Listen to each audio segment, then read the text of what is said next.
Hello students, welcome back in goodwill Educare. क्या हाल चाल है बच्चे? कैसे हैं आप लोग? कैसे चल रहा है आप लोग का पढ़ाई लिखाई? अच्छा चल रहा है? चलिए, यदि अच्छा चल रहा है तो बहुत अच्छी बात है। अदरवाइज अब बच्चे कलम को रोको मत। कलम लगातार आपका चलते रहना चाहिए। क्यों? क्योंकि आज आप पढ़ने जा रहे हैं अकाउंट्स का सबसे last chapter, cash flow statement. और कैश फ्लो स्टेटमेंट के साथ साथ आपके कलम का भी फ्लो बढ़ जाना चाहिए, है ना? जो लिखने का फ्लो है आपका वो पहले से ज्यादा होना चाहिए, क्योंकि आप पढ़ने जा रहे हैं कैश फ्लो स्टेटमेंट। और ये चैप्टर अकाउंट्स का सबसे लास्ट चैप्टर है, क्लास 12 के अकाउंट्स का। और जो लास्ट होता है उसके बारे में एक स्टेटमेंट है, क्या? कि अंत भला तो सब भला, अंत भला तो सब भला। कि आप एग्जाम देते हो और कहते हो कि यदि मेरा लास्ट एग्जाम अच्छा जाए हे भगवान, अंत भला तो सब भला। कोई भी काम में कहते हो ना, तो वही है अकाउंट्स में भी। ये लास्ट चैप्टर है 12th के अकाउंट्स का, कैश फ्लो स्टेटमेंट। और इसमें अंत भला तो सब भला ध्यान रखना है आपको हमेशा, कि इस चैप्टर में इतना मेहनत करना है कि ये चैप्टर दोबारा रिवीजन ना करना पड़े, और ना ही कोई करवाएगा रिवीजन।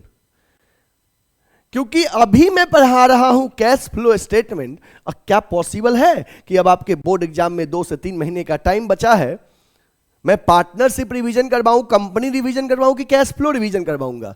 कैश फ्लो के बारे में एक बात जान लीजिए कि कैश फ्लो में आपको कलम का फ्लो हमेशा बनाए रखना होगा। सोचोगे कि बाद में रिवीजन सर करवाएंगे, तो कभी नहीं करवाएंगे। चाहे कोई भी स्कूल हो, कोचिंग हो, कैश फ्लो का रिवीजन नहीं होता है, क्योंकि ये आखिरी चैप्टर है। अब जो समय बचेगा उसमें रिवीजन होगा शुरुआत के चैप्टर का, पार्टनरशिप का और कंपनी का। कैश फ्लो का रिवीजन नहीं होता है।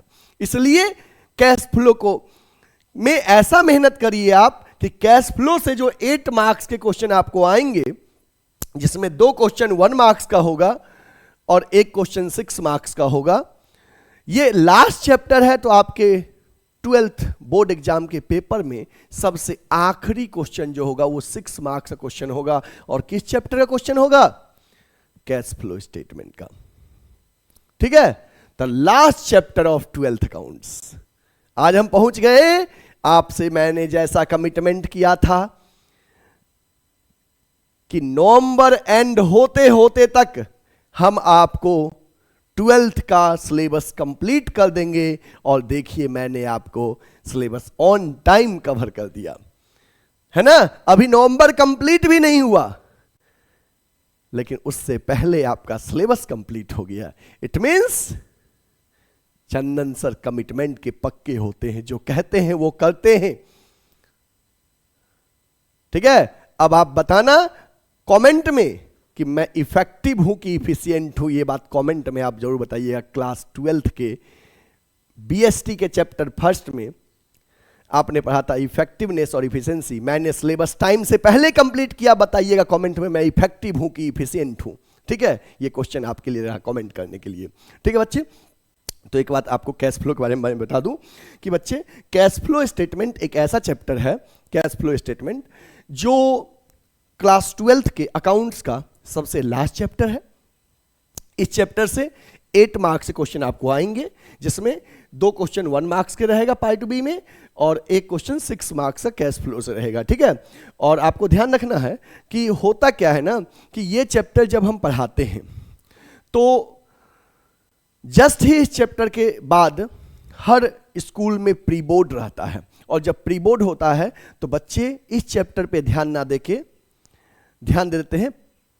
जब हम अंतिम चैप्टर पढ़ाते हैं तो कुछ बच्चे क्लास के ऐसे होते हैं जो कहते हैं, सर हम पार्ट ए का फंडामेंटल से बना रहे हैं, अभी ये बाद में बनाएंगे। बच्चे, मैं लास्ट पढ़ा रहा हूं और आप शुरू वाला पढ़ रहे हो, तो समझ में कैसे आएगा? और इस चैप्टर के बारे में एक बात बता दूं, क्लास 12th के बोर्ड एग्जाम में 50% स्टूडेंट ऐसे होते हैं जो कैश फ्लो का क्वेश्चन नहीं करते हैं।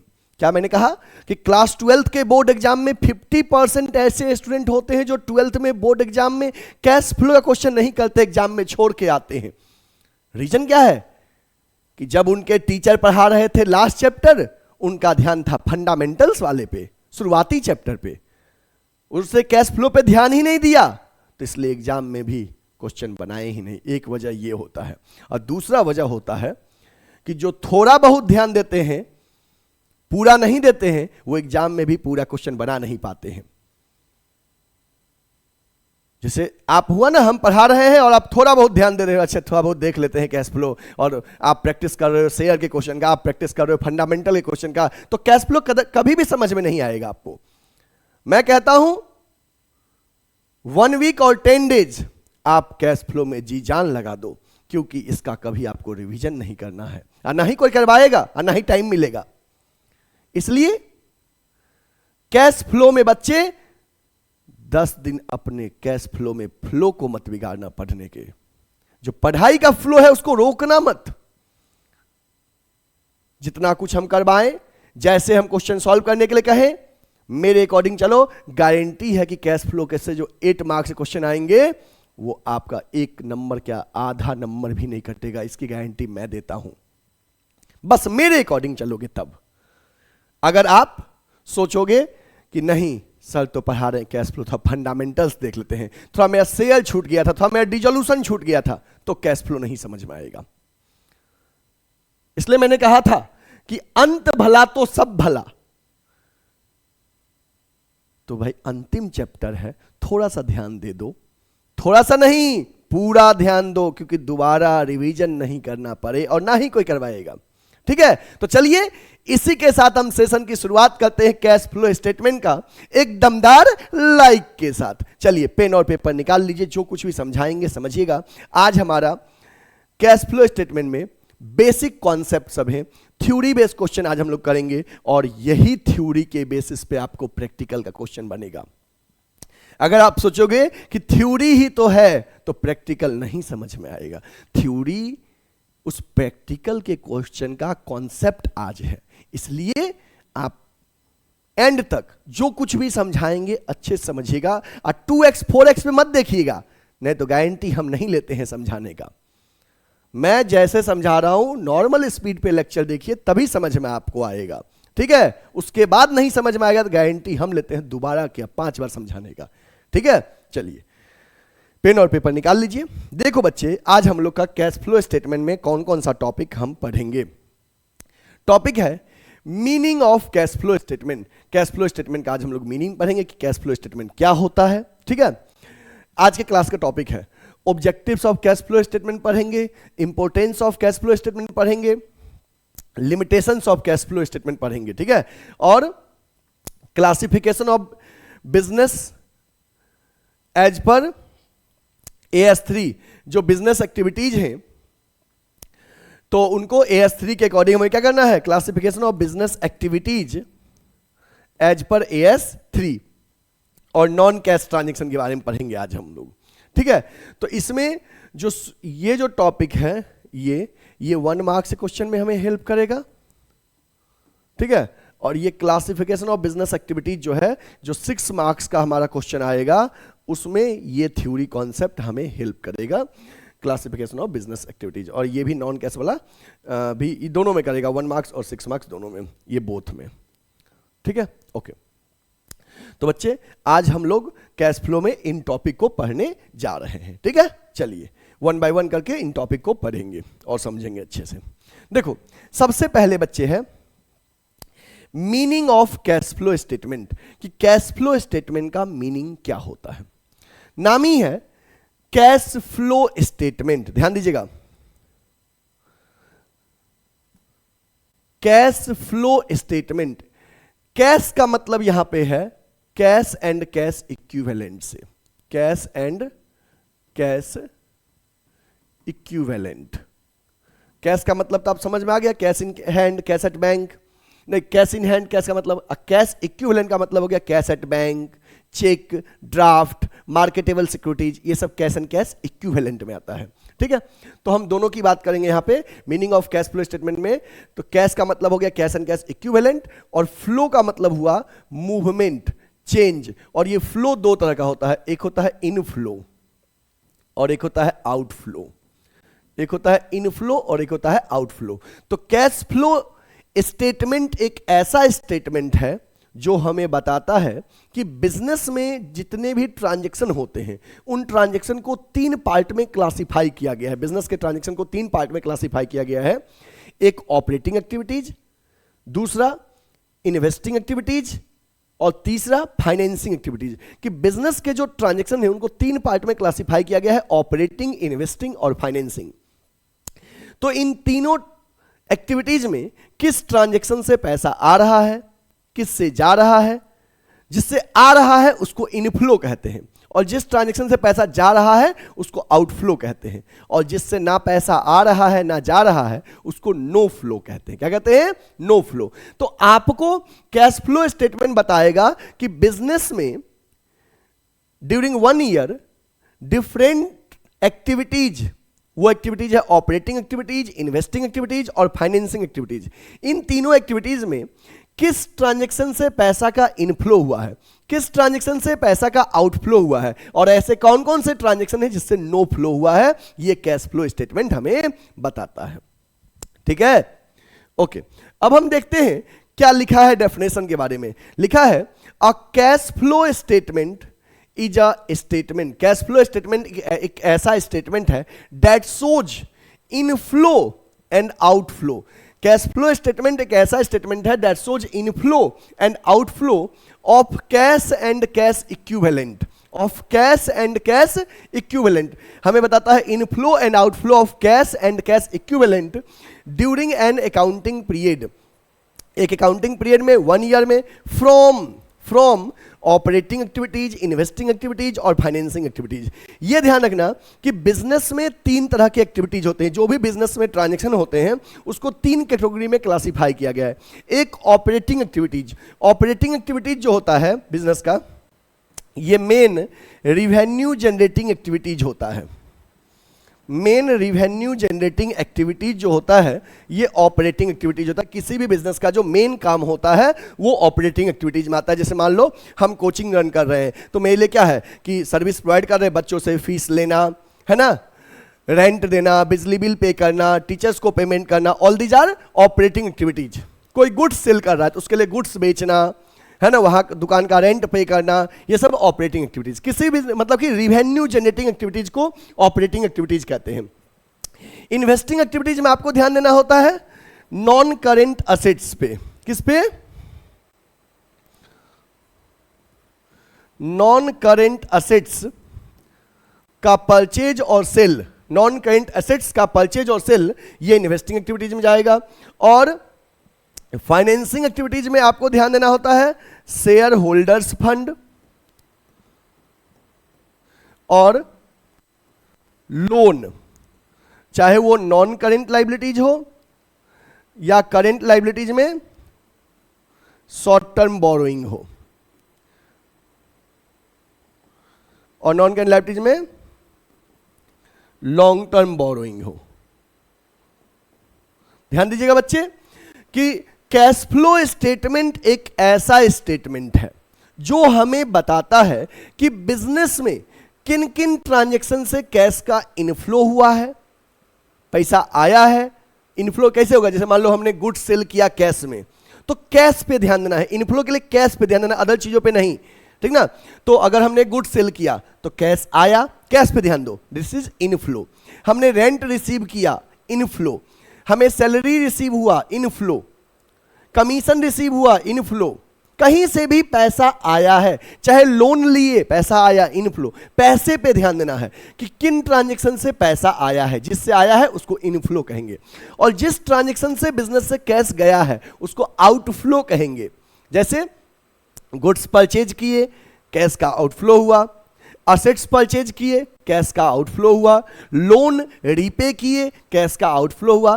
तो कैश फ्लो स्टेटमेंट हमें बताता है it is a statement that shows inflow मतलब पैसा आना, इनफ्लो मतलब cash receipt.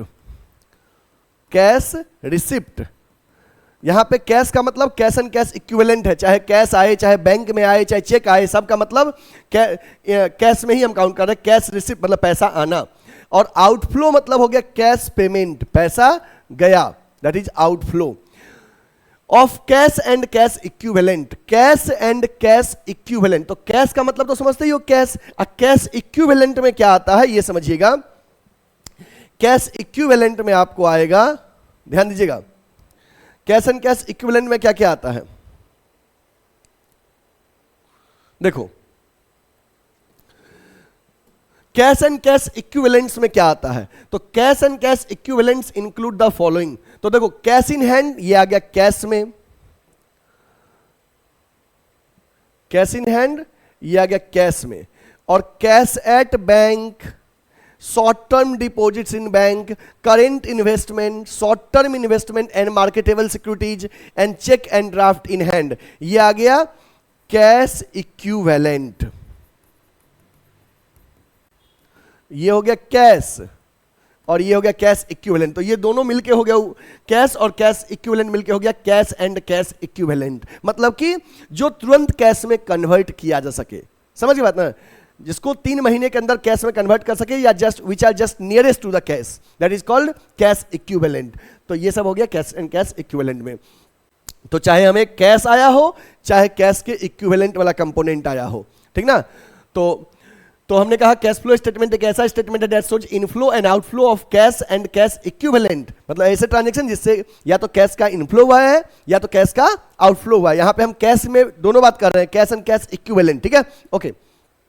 From different activities, और बिजनेस में एक्टिविटीज 3 तरह के होते हैं, ऑपरेटिंग, इन्वेस्टिंग और फाइनेंसिंग। आप कैश फ्लो स्टेटमेंट जब बनाएंगे उस फॉर्मेट में, कल आपको सिखाएंगे हम कैश फ्लो स्टेटमेंट का फॉर्मेट, तो ध्यान रखना उस फॉर्मेट में जो बिजनेस के एक्टिविटीज हैं उसको 3 पार्ट में क्लासिफाई किया गया है, एक ऑपरेटिंग एक्टिविटीज, दूसरा इन्वेस्टिंग एक्टिविटीज और तीसरा फाइनेंसिंग एक्टिविटीज। कौन कौन सा? ऑपरेटिंग, इन्वेस्टिंग और फाइनेंसिंग। और उस फॉर्मेट में जो 3 एक्टिविटीज है तो उसमें किस एक्टिविटीज में कौन सा ट्रांजेक्शन जाएगा वो आज हम लोग सीखेंगे कि ऑपरेटिंग एक्टिविटीज में क्या आएगा, इन्वेस्टिंग में क्या आएगा, फाइनेंसिंग में क्या आएगा, ठीक है।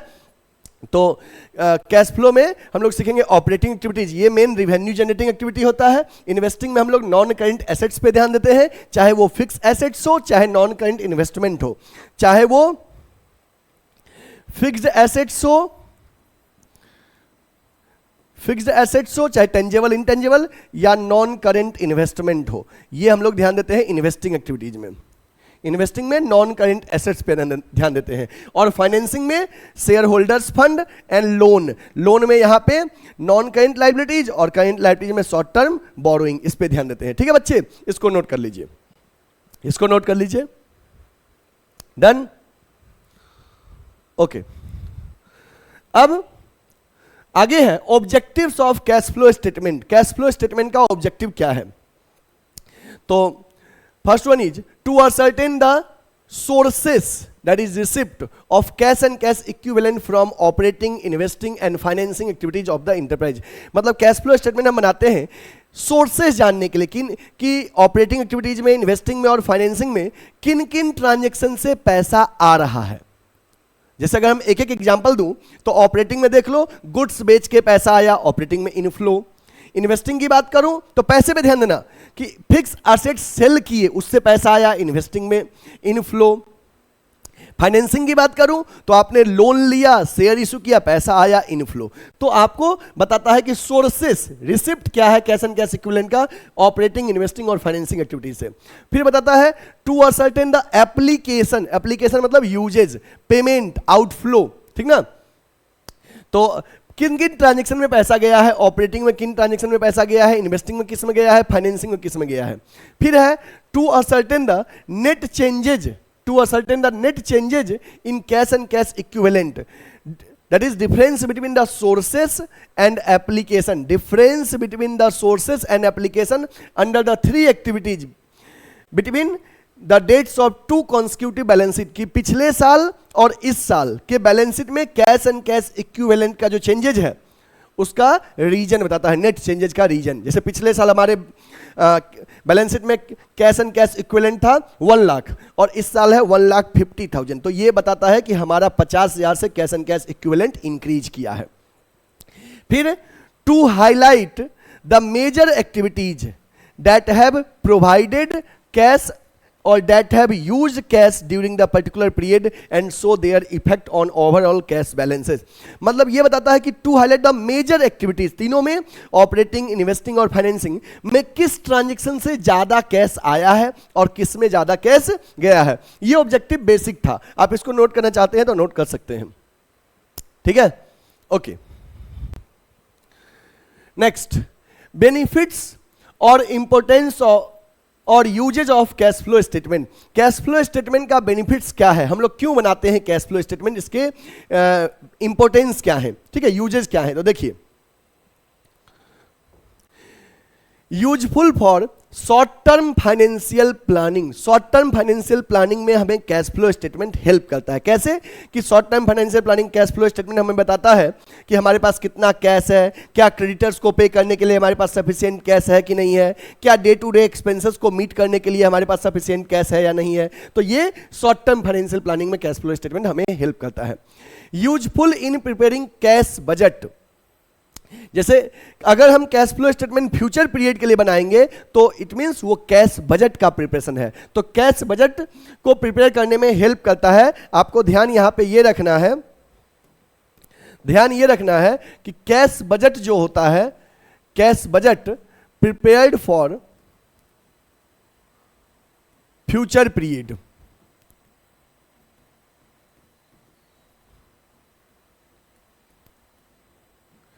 Cash budget prepared for future period. Future period के लिए कैश बजट बनाते हैं कि फ्यूचर में किन किन ट्रांजैक्शन से पैसा आएगा, किन किन ट्रांजैक्शन में पैसा जाएगा. जबकि कैश फ्लो स्टेटमेंट जो होता है वो हम पास्ट पीरियड का बनाते हैं, जो पिछले साल, मतलब कैश फ्लो स्टेटमेंट आप बनाएंगे बैलेंस शीट की हेल्प से. पिछले साल और इस साल जो भी ट्रांजैक्शन इनकर्ड हो चुके हैं, तो हम देखते हैं कि किन ट्रांजैक्शन से हमारे पास पैसा आया है बिजनेस में और किन किन ट्रांजैक्शन से पैसा गया है. इनफ्लो और आउटफ्लो चेक करते हैं जो ट्रांजैक्शन हो चुका है. तो देखो नेक्स्ट पॉइंट आपका एक है ना कि कंपैरिजन विथ कैश बजट. तो कैश फ्लो को हम लोग कैश बजट से कंपेयर करते हैं. बजट फ्यूचर के लिए बनता है. जैसे आपको पता होगा ना, हर साल के फरवरी में गवर्नमेंट बजट पास करती है ना, तो बजट एडवांस में बनता है. तो बजट में जो हम एडवांस में बनाए थे कि हमें बिजनेस में इन ट्रांजैक्शन से एस्टिमेटेड रिसिप्ट होगा और एस्टिमेटेड पेमेंट, तो कैश फ्लो में जो एक्चुअल रिसिप्ट और पेमेंट है उससे एस्टिमेटेड वाले को कंपेयर करते हैं. ठीक है ना. तो comparison with cash budget, cash flow statement को कैश बजट से कंपेयर करते हैं. नेक्स्ट है study of trend of cash receipt and cash payment. Cash receipt और कैश पेमेंट का हम ट्रेंड चेक करते हैं कि प्रीवियस ईयर के कंपैरिजन में इस साल रिसिप्ट ज़्यादा है डिफरेंट एक्टिविटीज़ का कि पेमेंट ज़्यादा है. मतलब हमारा रिसिप्ट और इनफ्लो और आउटफ्लो का ट्रेंड कैसा है, इंक्रीज कर रहा है कि डिक्रीज कर रहा है, ये देखते हैं. It explains the deviation of cash from earning. ये पॉइंट इंपॉर्टेंट है कि कैश फ्लो स्टेटमेंट हमें बताता है कि हमारे कैश का जो डेविएशन है अर्निंग से वो क्यों है. जैसे जरूरी नहीं कि हमारे पास कैश है तो इट मीन्स हमारे पास प्रॉफिट हुआ है, जरूरी नहीं है. अक्सर लोग यही सोच लेते हैं अच्छा पैसा है तो मतलब प्रॉफिट हुआ है. नहीं बच्चे, जरूरी है क्या मेरे पास पैसा है तो हमें प्रॉफिट ही हो रहा है. तो कहोगे सर प्रॉफिट हो रहा है तभी तो पैसा है. नहीं बच्चे, और भी तो रीजन हो सकता है. हो सकता है कि हमें प्रॉफिट नहीं हुआ, लॉस हुआ हो, हम लोन लिए हो इसलिए मेरे पास पैसा है, हम कोई जमीन बेच दिए हैं, असेट्स बेच दिए हैं इसलिए पैसा है. तो एक तरफ हमारे पास सफिशिएंट कैश है तो इसका मतलब ये नहीं है कि हमारे पास प्रॉफिट हुआ. हो सकता है हमने लोन लिया हो सकता है हमने असेट्स बेचा हो. हाँ, अब आपको समझ में आया ना. ओके, आगे सुनिए. जरूरी नहीं है कि हमें प्रॉफिट, एक हमने एग्जांपल दिया कि लॉस में भी पैसा है मतलब असेट्स बेचे हैं, और एक हो सकता है प्रॉफिट भी हुआ है तो पैसा नहीं है. सवाल, अरे सर प्रॉफिट हुआ है पैसा कैसे नहीं रहेगा. अरे बच्चा, प्रॉफिट हुआ है ठीक है, लेकिन हो सकता है हमने प्रॉफिट में से असेट्स खरीद लिया तो प्रॉफिट तो हुआ रूटीन एक्टिविटीज से, लेकिन हमने असेट्स खरीद लिया तो मेरा पैसा खत्म हो गया. हमने लोन वापस रीपे कर दिया, प्रॉफिट तो हुआ लेकिन कैश नहीं है. तो ये हमें बताता है it explains the deviation of cash from earning, कि अर्निंग से कैश का डेविएशन क्या है. ठीक है, ये कैश फ्लो स्टेटमेंट बताता है. Helpful in ascertaining the cash flow from various activities separately. ये पॉइंट भी इंपॉर्टेंट है और यही आपको सीखना है कैश फ्लो में, कि जो बिजनेस की एक्टिविटीज हैं वो AS3 कैश फ्लो स्टेटमेंट बनता है किस अकाउंटिंग स्टैंडर्ड के अकॉर्डिंग? AS3। AS3 के अकॉर्डिंग बिजनेस की एक्टिविटीज को 3 पार्ट में बांटा गया है। कौन कौन से 3 पार्ट है? ऑपरेटिंग एक्टिविटीज, अभी कुछ देर पहले भी हम बताए थे, इन्वेस्टिंग एक्टिविटीज,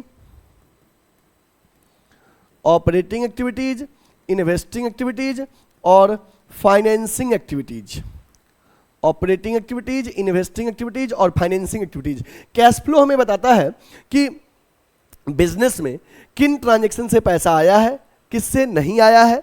तो जो बिजनेस में डिफरेंट ट्रांजैक्शन है, तो किस ट्रांजैक्शन से पैसा आया है, ऑपरेटिंग से कितना आया है, ऑपरेटिंग में कितना गया है पैसा, इन्वेस्टिंग से कितना आया है, कितना खर्च हुआ है, मतलब कि ओवरऑल बिजनेस के 3 एक्टिविटीज से जो डिफरेंट एक्टिविटीज हैं, इनफ्लो और आउटफ्लो सेपरेटली बताएगा, अलग अलग बताएगा।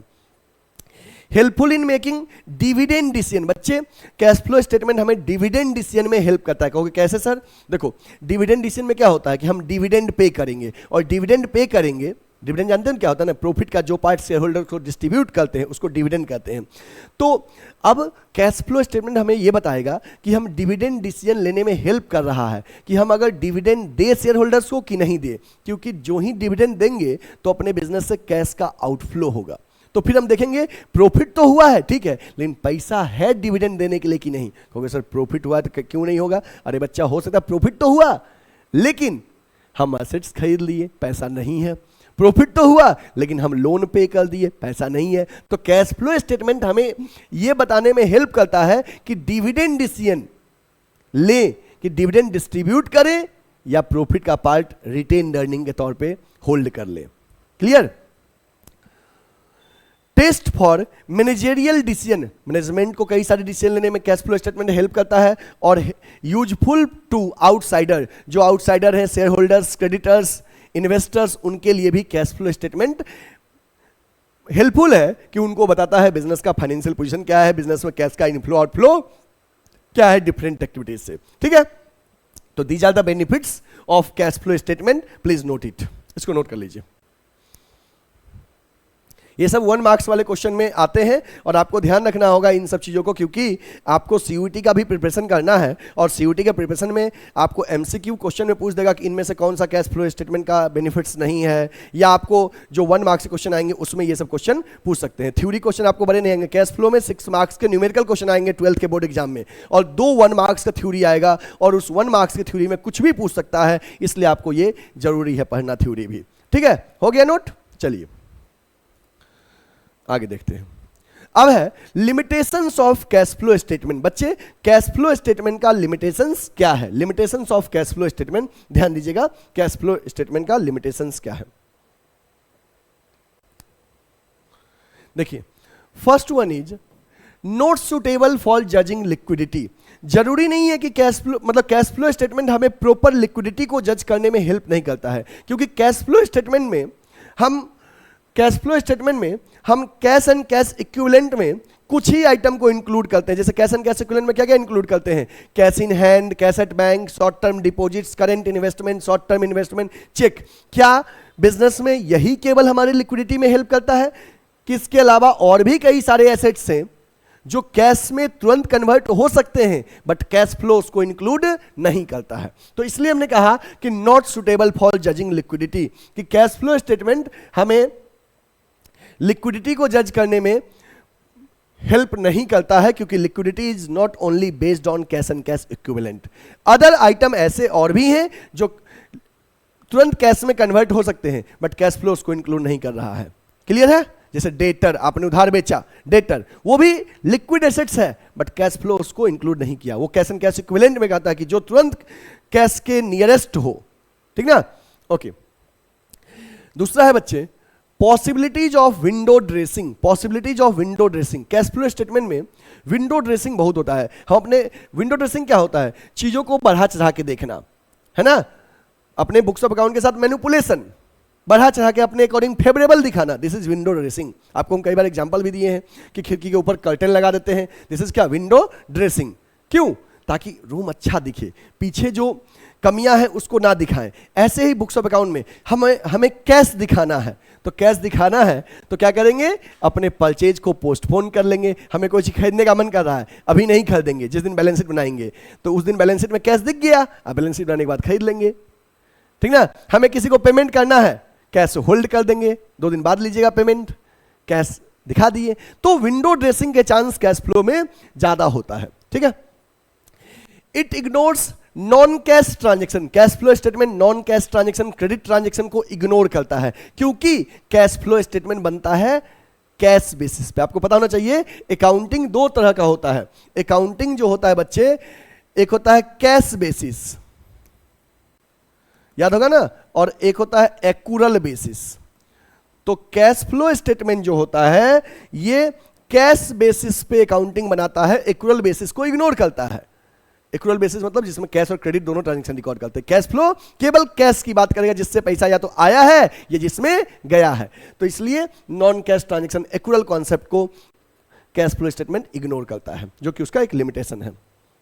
और हमने इसमें बता भी दिया, नेक्स्ट पॉइंट भी यही था हमारा, सिमिलर था कि it ignores accrual concept of accounting. Accounting 2 तरह के होते हैं, अकाउंटिंग 2 तरह के होते हैं, तो एक्यूरल कॉन्सेप्ट को इग्नोर करता है। कैश फ्लो केवल कैश ट्रांजैक्शन को इंक्लूड करता है, एक्यूरल को इग्नोर करता है। जैसे डेप्रिसिएशन को कैश फ्लो स्टेटमेंट नहीं लेता है, क्योंकि कहता है उससे ना पैसा आया है और ना ही गया है। कैश फ्लो स्टेटमेंट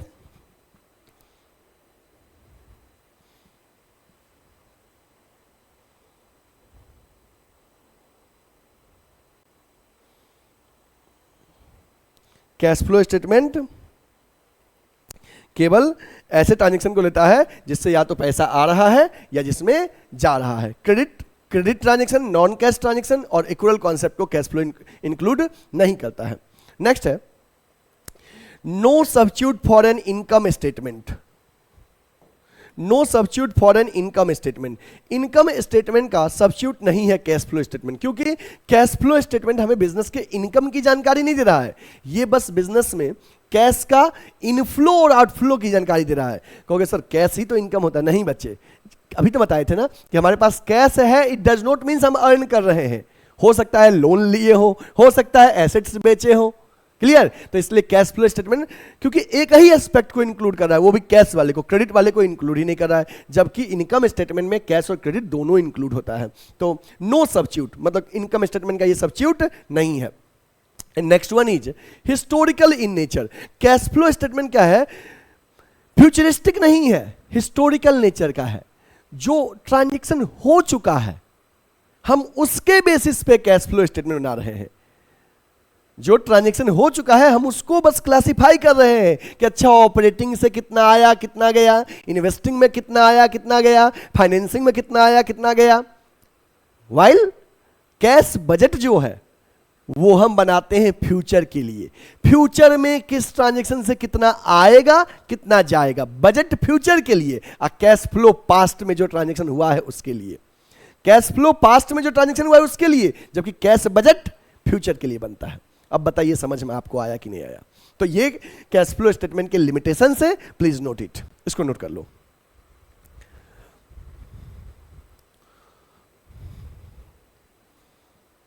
हो गया, डन, ओके। नेक्स्ट अब आता है कैश एंड कैश इक्विवेलेंट में क्या आता है। जैसे अभी हम बार बार कैश फ्लो में यूज कर रहे थे कि कैश फ्लो स्टेटमेंट एक ऐसा स्टेटमेंट है जो बताता है बिजनेस में किन ट्रांजैक्शन से कैश एंड कैश इक्विवेलेंट का इनफ्लो होगा, किसमें आउटफ्लो होगा। तो कैश एंड कैश इक्विवेलेंट, तो बच्चे कैश एंड कैश इक्विवेलेंट में क्या आएगा, इसमें आएगा cash in hand, cash at bank, short term deposit in bank, current investment, short term investment और मार्केटेबल सिक्योरिटीज और cheque and draft in hand. याद रखना कि जब आप बैलेंस शीट बनाओगे नॉर्मल बैलेंस शीट में करेंट इन्वेस्टमेंट करेंट एसेट्स में अलग होता है, कैश अलग होता है और करेंट इन्वेस्टमेंट अलग होता है। बट कैश फ्लो जब बनाओगे, जब कैश फ्लो बनाओगे तो कैश और करेंट इन्वेस्टमेंट मतलब इनमें जो कुछ भी हमने लिखा है सबको ऐड करके कैश एंड कैश इक्विवेलेंट आएगा, ठीक है।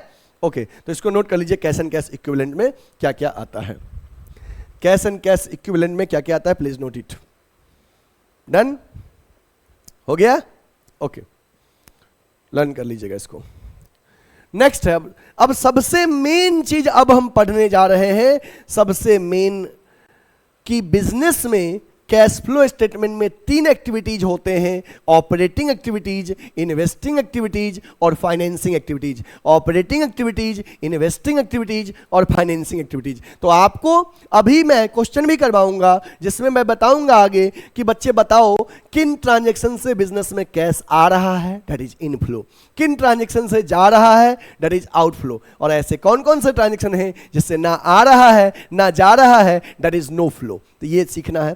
फिर मैं आपको सिखाऊंगा कि बताइए बच्चे, बताओ ये ट्रांजैक्शन किस एक्टिविटीज में जाएगा, ऑपरेटिंग में कि इन्वेस्टिंग में कि फाइनेंसिंग में, ठीक है। तो और इसी के बेसिस पे कैश फ्लो बनेगा। तो आज का क्लास बहुत इंपॉर्टेंट है, बिल्कुल भी मिस मत करिएगा आगे के कॉन्सेप्ट को। अब जो बताने जा रहे हैं इसी के बेसिस पे कैश फ्लो आपसे बनेगा, ठीक है। तो ध्यान से हमारे लेक्चर को समझने की कोशिश करिएगा, ठीक है। चलिए, classification of business activities as per AS3। बच्चे आपको एक बात पता होना चाहिए कि जो कैश फ्लो स्टेटमेंट बनता है वो AS3 के अकॉर्डिंग, अकाउंटिंग स्टैंडर्ड 3 के अकॉर्डिंग कैश फ्लो स्टेटमेंट हम लोग बनाते हैं। किस अकाउंटिंग स्टैंडर्ड के अकॉर्डिंग कैश फ्लो बनता है, AS3 रिवाइज्ड, ठीक है। ओके, तो आपको सीखना है क्लासिफिकेशन ऑफ बिजनेस एक्टिविटीज की बिजनेस एक्टिविटीज को 3 पार्ट में क्लासिफाई किया गया है, ऑपरेटिंग एक्टिविटीज, इन्वेस्टिंग एक्टिविटीज और फाइनेंसिंग एक्टिविटीज। यहां पे मैंने ऑपरेटिंग एक्टिविटीज के बारे में बताया, फिर हमने बताया आगे आपको इन्वेस्टिंग के बारे में, फिर आगे बताया फाइनेंसिंग के बारे में। वन बाय वन हम तीनों बताएंगे कि ऑपरेटिंग में किन किन ट्रांजैक्शन से पैसा आया है, किस में गया है, सेम इन्वेस्टिंग, सेम ऐसे ही फाइनेंसिंग में। तो ध्यान रखना कि हम लोग सीख रहे हैं बिजनेस एक्टिविटीज का क्लासिफिकेशन, कि कौन सा ट्रांजैक्शन ऑपरेटिंग का होता है, कौन सा इन्वेस्टिंग में होता है, कौन सा फाइनेंसिंग में होता है। और कैश फ्लो स्टेटमेंट में यही 3 एक्टिविटीज शो करना होता है, ठीक है। फॉर्मेट कल सीखेंगे, बट आज ट्रांजैक्शन को क्लासिफाई करना सीखेंगे, ठीक है, और उसके बेसिस पे क्वेश्चन भी करेंगे, ठीक है। चलिए देखिए बच्चे, ऑपरेटिंग एक्टिविटीज क्या होता है? ये किसी भी बिजनेस का मेन रिवेन्यू जनरेटिंग एक्टिविटीज जो होता है वो ऑपरेटिंग एक्टिविटीज होता है। जैसे आप कोई भी बिजनेस करो, आपका मेन काम जो है वो काम आपका ऑपरेटिंग एक्टिविटीज में आएगा, ठीक है। That is called operating activities, मतलब main revenue generating activities. Operating activities, main revenue generating activities जो होगा वो आपका ऑपरेटिंग एक्टिविटीज में आएगा। ऑपरेटिंग एक्टिविटीज में किन ट्रांजैक्शन से पैसा आता है और किस में जाता है, ध्यान रखना, यही सब मेन है। ऑपरेटिंग एक्टिविटीज आपका क्या हुआ, मेन रिवेन्यू जनरेटिंग एक्टिविटीज, ठीक है। ऑपरेटिंग एक्टिविटीज में आपको मैं बताने जा रहा हूं कि कैश इनफ्लो, कि ऑपरेटिंग एक्टिविटीज में किन किन ट्रांजैक्शन से पैसा आएगा, और कैश आउटफ्लो, किन किन ट्रांजैक्शन से पैसा जाएगा ऑपरेटिंग एक्टिविटीज में। अभी जो कुछ भी मैं यहां पे लिखा हूं ये ऑपरेटिंग एक्टिविटीज के कंपोनेंट्स हैं, ध्यान दीजिएगा।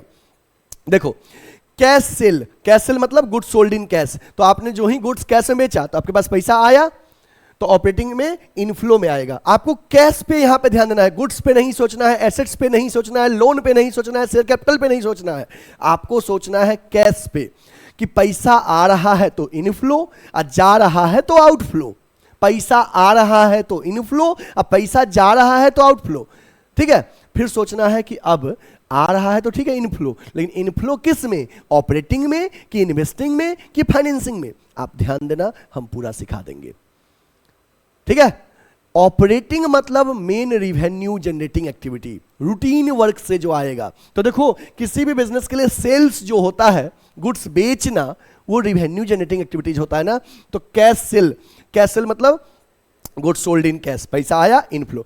क्रेडिट सेल नहीं, क्योंकि क्रेडिट सेल में पैसा आ नहीं रहा है, आपको इनफ्लो आउटफ्लो कैश में बस बात करना है, क्रेडिट वाला नहीं, क्योंकि बताए थे लिमिटेशन में ना, cash flow credit transaction, non cash transaction को रिकॉर्ड नहीं करता है, ये कैश बेसिस पे बनता है। कैसे बनता है, कैश बेसिस पे, ठीक है। ओके, तो कैश सेल ऑपरेटिंग में inflow. Cash receive from royalty, fee, commission से पैसा मिलेगा, फी से मिलेगा, रॉयल्टी से मिलेगा, ये ऑपरेटिंग में आता है। जैसे आप हमको फीस देते हो, ये मेरा रूटीन काम है, डॉक्टर फीस लेते हैं, रूटीन वर्क है, ठीक है। Okay, cash receive from debtors trade receivable, debtor से पैसा मिला तो उधार बेचे थे, उधार बेचना मेन काम है, लेकिन उधार बेच के जो पैसा आया ये रूटीन वर्क हुआ ना ऑपरेटिंग में इनफ्लो। इनकम टैक्स रिफंड हुआ, ये ऑपरेटिंग में इनफ्लो, इसको नोट कर लीजिए। ऑपरेटिंग में आउटफ्लो देखिए क्या है, कैश परचेजेज, अगर गुड्स कैश में परचेज करेंगे, देखो कैश सेल था ऑपरेटिंग में इनफ्लो और कैश परचेज रहेगा ऑपरेटिंग में आउटफ्लो। यहां पे परचेजेज हम गुड्स परचेज के लिए बात कर रहे हैं। Cash paid to creditor, creditor को पे किए, देखो डेटर से मिला तो ऑपरेटिंग में इनफ्लो और क्रेडिटर को दिए ऑपरेटिंग में outflow. Payment of operating expenses like wages pay किए, सैलरी पे किए, office and selling expense pay किए, इनकम टैक्स पे किए, ये सब ऑपरेटिंग में आउटफ्लो। तो इनकम टैक्स पेड ऑपरेटिंग में outflow, income tax refund operating में इनफ्लो। और एक नोट हमने लिखा है कि income tax refund is deducted from income tax paid. Income tax refund जो होता है नेट हम इनकम टैक्स जो पे किए उसमें से माइनस कर लेते हैं। इसको नोट कर लीजिए, इसको बच्चे नोट कर लीजिए। हो गया, डन, ओके। बच्चे बिजनेस एक्टिविटीज को 3 पार्ट में जो बांटा गया है उसमें operating, main revenue generating activities होता है, ये सब ऑपरेटिंग में इनफ्लो है और ये सब ऑपरेटिंग में आउटफ्लो। आपने इसको नोट कर लिया, ठीक है, ओके। चलिए अब इन्वेस्टिंग एक्टिविटीज में क्या आता है। बच्चे जब आप इन्वेस्टिंग एक्टिविटीज बनाएंगे तो आपको किस पे ध्यान देना है, नॉन करेंट असेट्स पे, नॉन करेंट असेट्स पे, क्योंकि यही इन्वेस्टमेंट होता है। नॉन करेंट असेट्स में फिक्स्ड एसेट्स आता है और नॉन करेंट इन्वेस्टमेंट आता है। नॉन करेंट असेट्स में फिक्स्ड एसेट्स आता है और नॉन करेंट इन्वेस्टमेंट आता है। जो फिक्स्ड एसेट्स आता है इसका नाम क्या हो गया है, अब इसका नाम हो गया है property, plant and equipment and intangible assets, ठीक है। तो ध्यान देना कि नॉन करंट एसेट्स में जो 2 होता है, एक फिक्स एसेट्स, एक नॉन करंट एसेट्स। तो फिक्स एसेट्स का नाम अब हो गया है प्रॉपर्टी, प्लांट एंड इक्विपमेंट। तो नॉन करंट एसेट्स में property, plant and equipment and intangible assets, और दूसरा नॉन करंट इन्वेस्टमेंट। इस पे आपको ध्यान रखना है कि अगर हम इसको परचेज करते हैं, जैसे कि हम फिक्स एसेट्स में टेंजिबल, इंटेंजिबल परचेज करें, तो परचेज करेंगे तो पैसा क्या होगा, आएगा कि जाएगा, क्योंकि सर जाएगा। तो परचेज के पैसा पे देखना है। नॉन करंट एसेट्स में चाहे फिक्स एसेट्स में property, plant and equipment and intangible purchase करे, चाहे नॉन करंट इन्वेस्टमेंट परचेज करे, तो पैसा जा रहा है तो ये इन्वेस्टिंग में आउटफ्लो हो गया। और यही चीज सेल करोगे तो पैसा आएगा, इनफ्लो। यहां पे मत सोचना सर एसेट्स आया तो इनफ्लो, नहीं, आपको कैश पे देखना है। कैश आया कि कैश गया, कैश देखो। आपने असेट्स खरीदा तो कैश गया, आउटफ्लो। असेट्स बेचा तो कैश आया, इनफ्लो। समझ में आ गया बात ना। तो देखो कैश इनफ्लो किस में होगा, इन्वेस्टिंग एक्टिविटीज में इनफ्लो क्या होगा, proceeds from sale of property, plant and equipment, कि प्रॉपर्टी, प्लांट एंड इक्विपमेंट को सेल करके जो पैसा आया।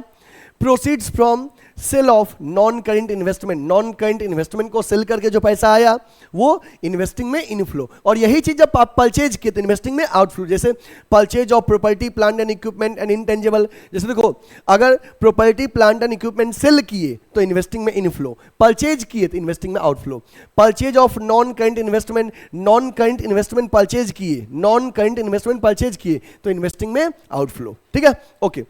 तो ये दोनों समझ में आ गया कि ये दोनों इनफ्लो और ये दोनों आउटफ्लो। अब जा सोचो कि जब हम इन्वेस्टमेंट किए, हम हमने अगर बिल्डिंग में इन्वेस्ट किया पैसा तो इन्वेस्टिंग में आया था, बिल्डिंग परचेज किए, तो उसका रिटर्न जो मिलेगा ना, बिल्डिंग का रिटर्न क्या होता है, रेंट। क्या होता है, रेंट। तो जब हम बिल्डिंग में इन्वेस्ट किए तो उस पर जो रिटर्न मिला रेंट, वो भी इन्वेस्टिंग में इनफ्लो, रेंट रिसीव।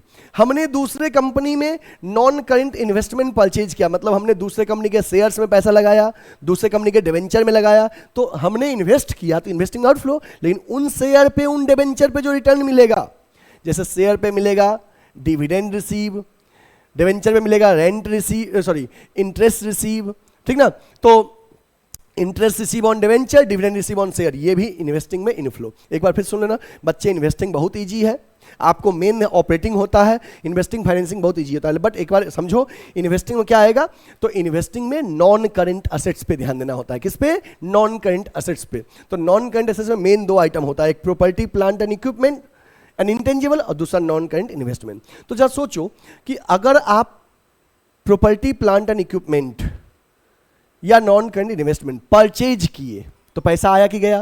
पैसा आया कि गया? हो गया सर, पैसा गया। तो पैसा पे ध्यान देना है, पैसा गया तो ये आउटफ्लो हो गया परचेज। और यही चीज अगर सेल किए तो पैसा आया तो इनफ्लो हो गया, सेल इनफ्लो।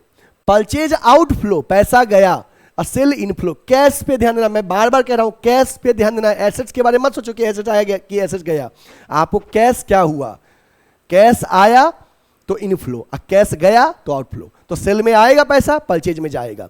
लेकिन आपने इन्वेस्ट किया तो उसका जो रिटर्न मिलेगा ना, तो वो जो एसेट्स इन्वेस्ट किए, जैसे एसेट्स खरीदे, बिल्डिंग परचेज किए, तो बिल्डिंग पे रेंट रिसीव होता है, तो रेंट रिसीव इन्वेस्टिंग में इनफ्लो। आपने दूसरे कंपनी में इन्वेस्टमेंट किया, शेयर डिवेंचर में, तो इन्वेस्टमेंट किया तो इन्वेस्टिंग में था आउटफ्लो, लेकिन उसका रिटर्न जो मिलेगा डिवेंचर पे इंटरेस्ट, शेयर पे डिविडेंड, इन्वेस्टिंग में। हो गया, समझ में आया? Please note it, please note it, note कर लीजिए। आप इन्वेस्टिंग में नॉन करंट एसेट्स के बारे में सोचिएगा कि अगर नॉन करंट एसेट्स खरीदे हैं तो पैसा गया है आउटफ्लो, बेचे हैं तो पैसा आया है इनफ्लो, और इसका जो रिटर्न मिलता है इन्वेस्टमेंट का, ये तीन जो होता है ये भी इन्वेस्टिंग में होता है, और ये तीन इंपॉर्टेंट होता है। ठीक है, आपको यहां पे क्वेश्चन पूछेगा, ये तीनों दे देगा, बोलेगा बताओ इंटरेस्ट रिसीव किस एक्टिविटीज में जाएगा, डिविडेंड रिसीव किस में जाएगा। ठीक है, ओके, हो गया, नोट कर लिए। ओके, नेक्स्ट आगे। अब आते हैं बच्चे हम फाइनेंसिंग एक्टिविटीज में। किसमें? Financing activities. जब हम बच्चे फाइनेंसिंग एक्टिविटीज की बात करते हैं, इसका मतलब फाइनेंस, फंड की बात करेंगे। फंड कहां से आता है? तो फंड आता है शेयर से, that is share holders fund से, नॉन करेंट लाइबिलिटीज से, और करेंट लाइबिलिटीज में शॉर्ट टर्म बोरोइंग से।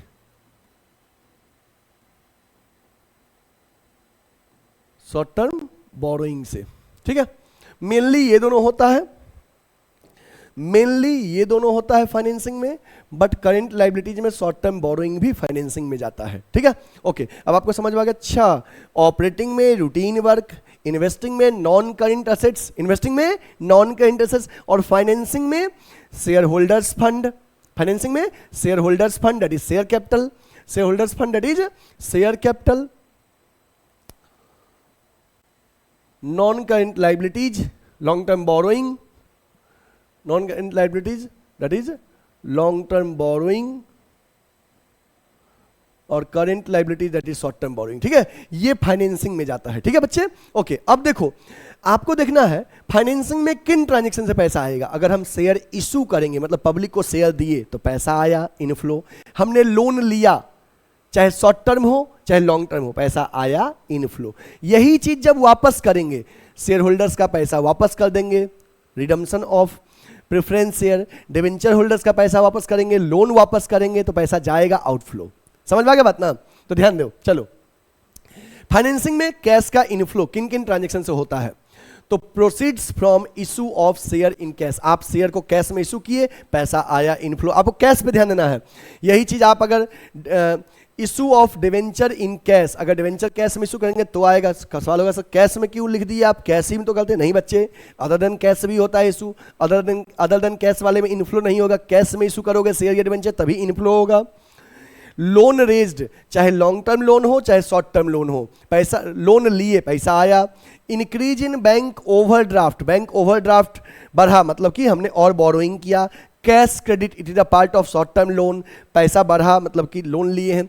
तो आप देखो कि फाइनेंसिंग में शेयर इशू कर रहे हैं तो पैसा आ रहा है, लोन ले रहे हैं शॉर्ट टर्म लॉन्ग टर्म तो पैसा आ रहा है, तो ये इनफ्लो हुआ। यही चीज आउटफ्लो में कब कन्वर्ट होगा? देखिए, payment for buyback of equity share, open market से अपना शेयर बाईबैक किए, तो शेयर को खरीदने के लिए पैसा दिए, जो शेयर इशू किए थे पहले से उसको बाईबैक कर लिए, ठीक है, for the purpose of cancellation. तो ये हो गया फाइनेंसिंग में outflow. Payment for redemption of preference share का रिडम्पशन कर दिए, रीपेमेंट कर दिए, पैसा गया। Payment for redemption of debenture का होल्डर्स का पैसा वापस कर दिए। Repayment of loan, long term या शॉर्ट टर्म लोन वापस किए, देखो लोन लिए थे तो इनफ्लो, लोन वापस किए तो आउटफ्लो। अब इतना समझ में आ गया?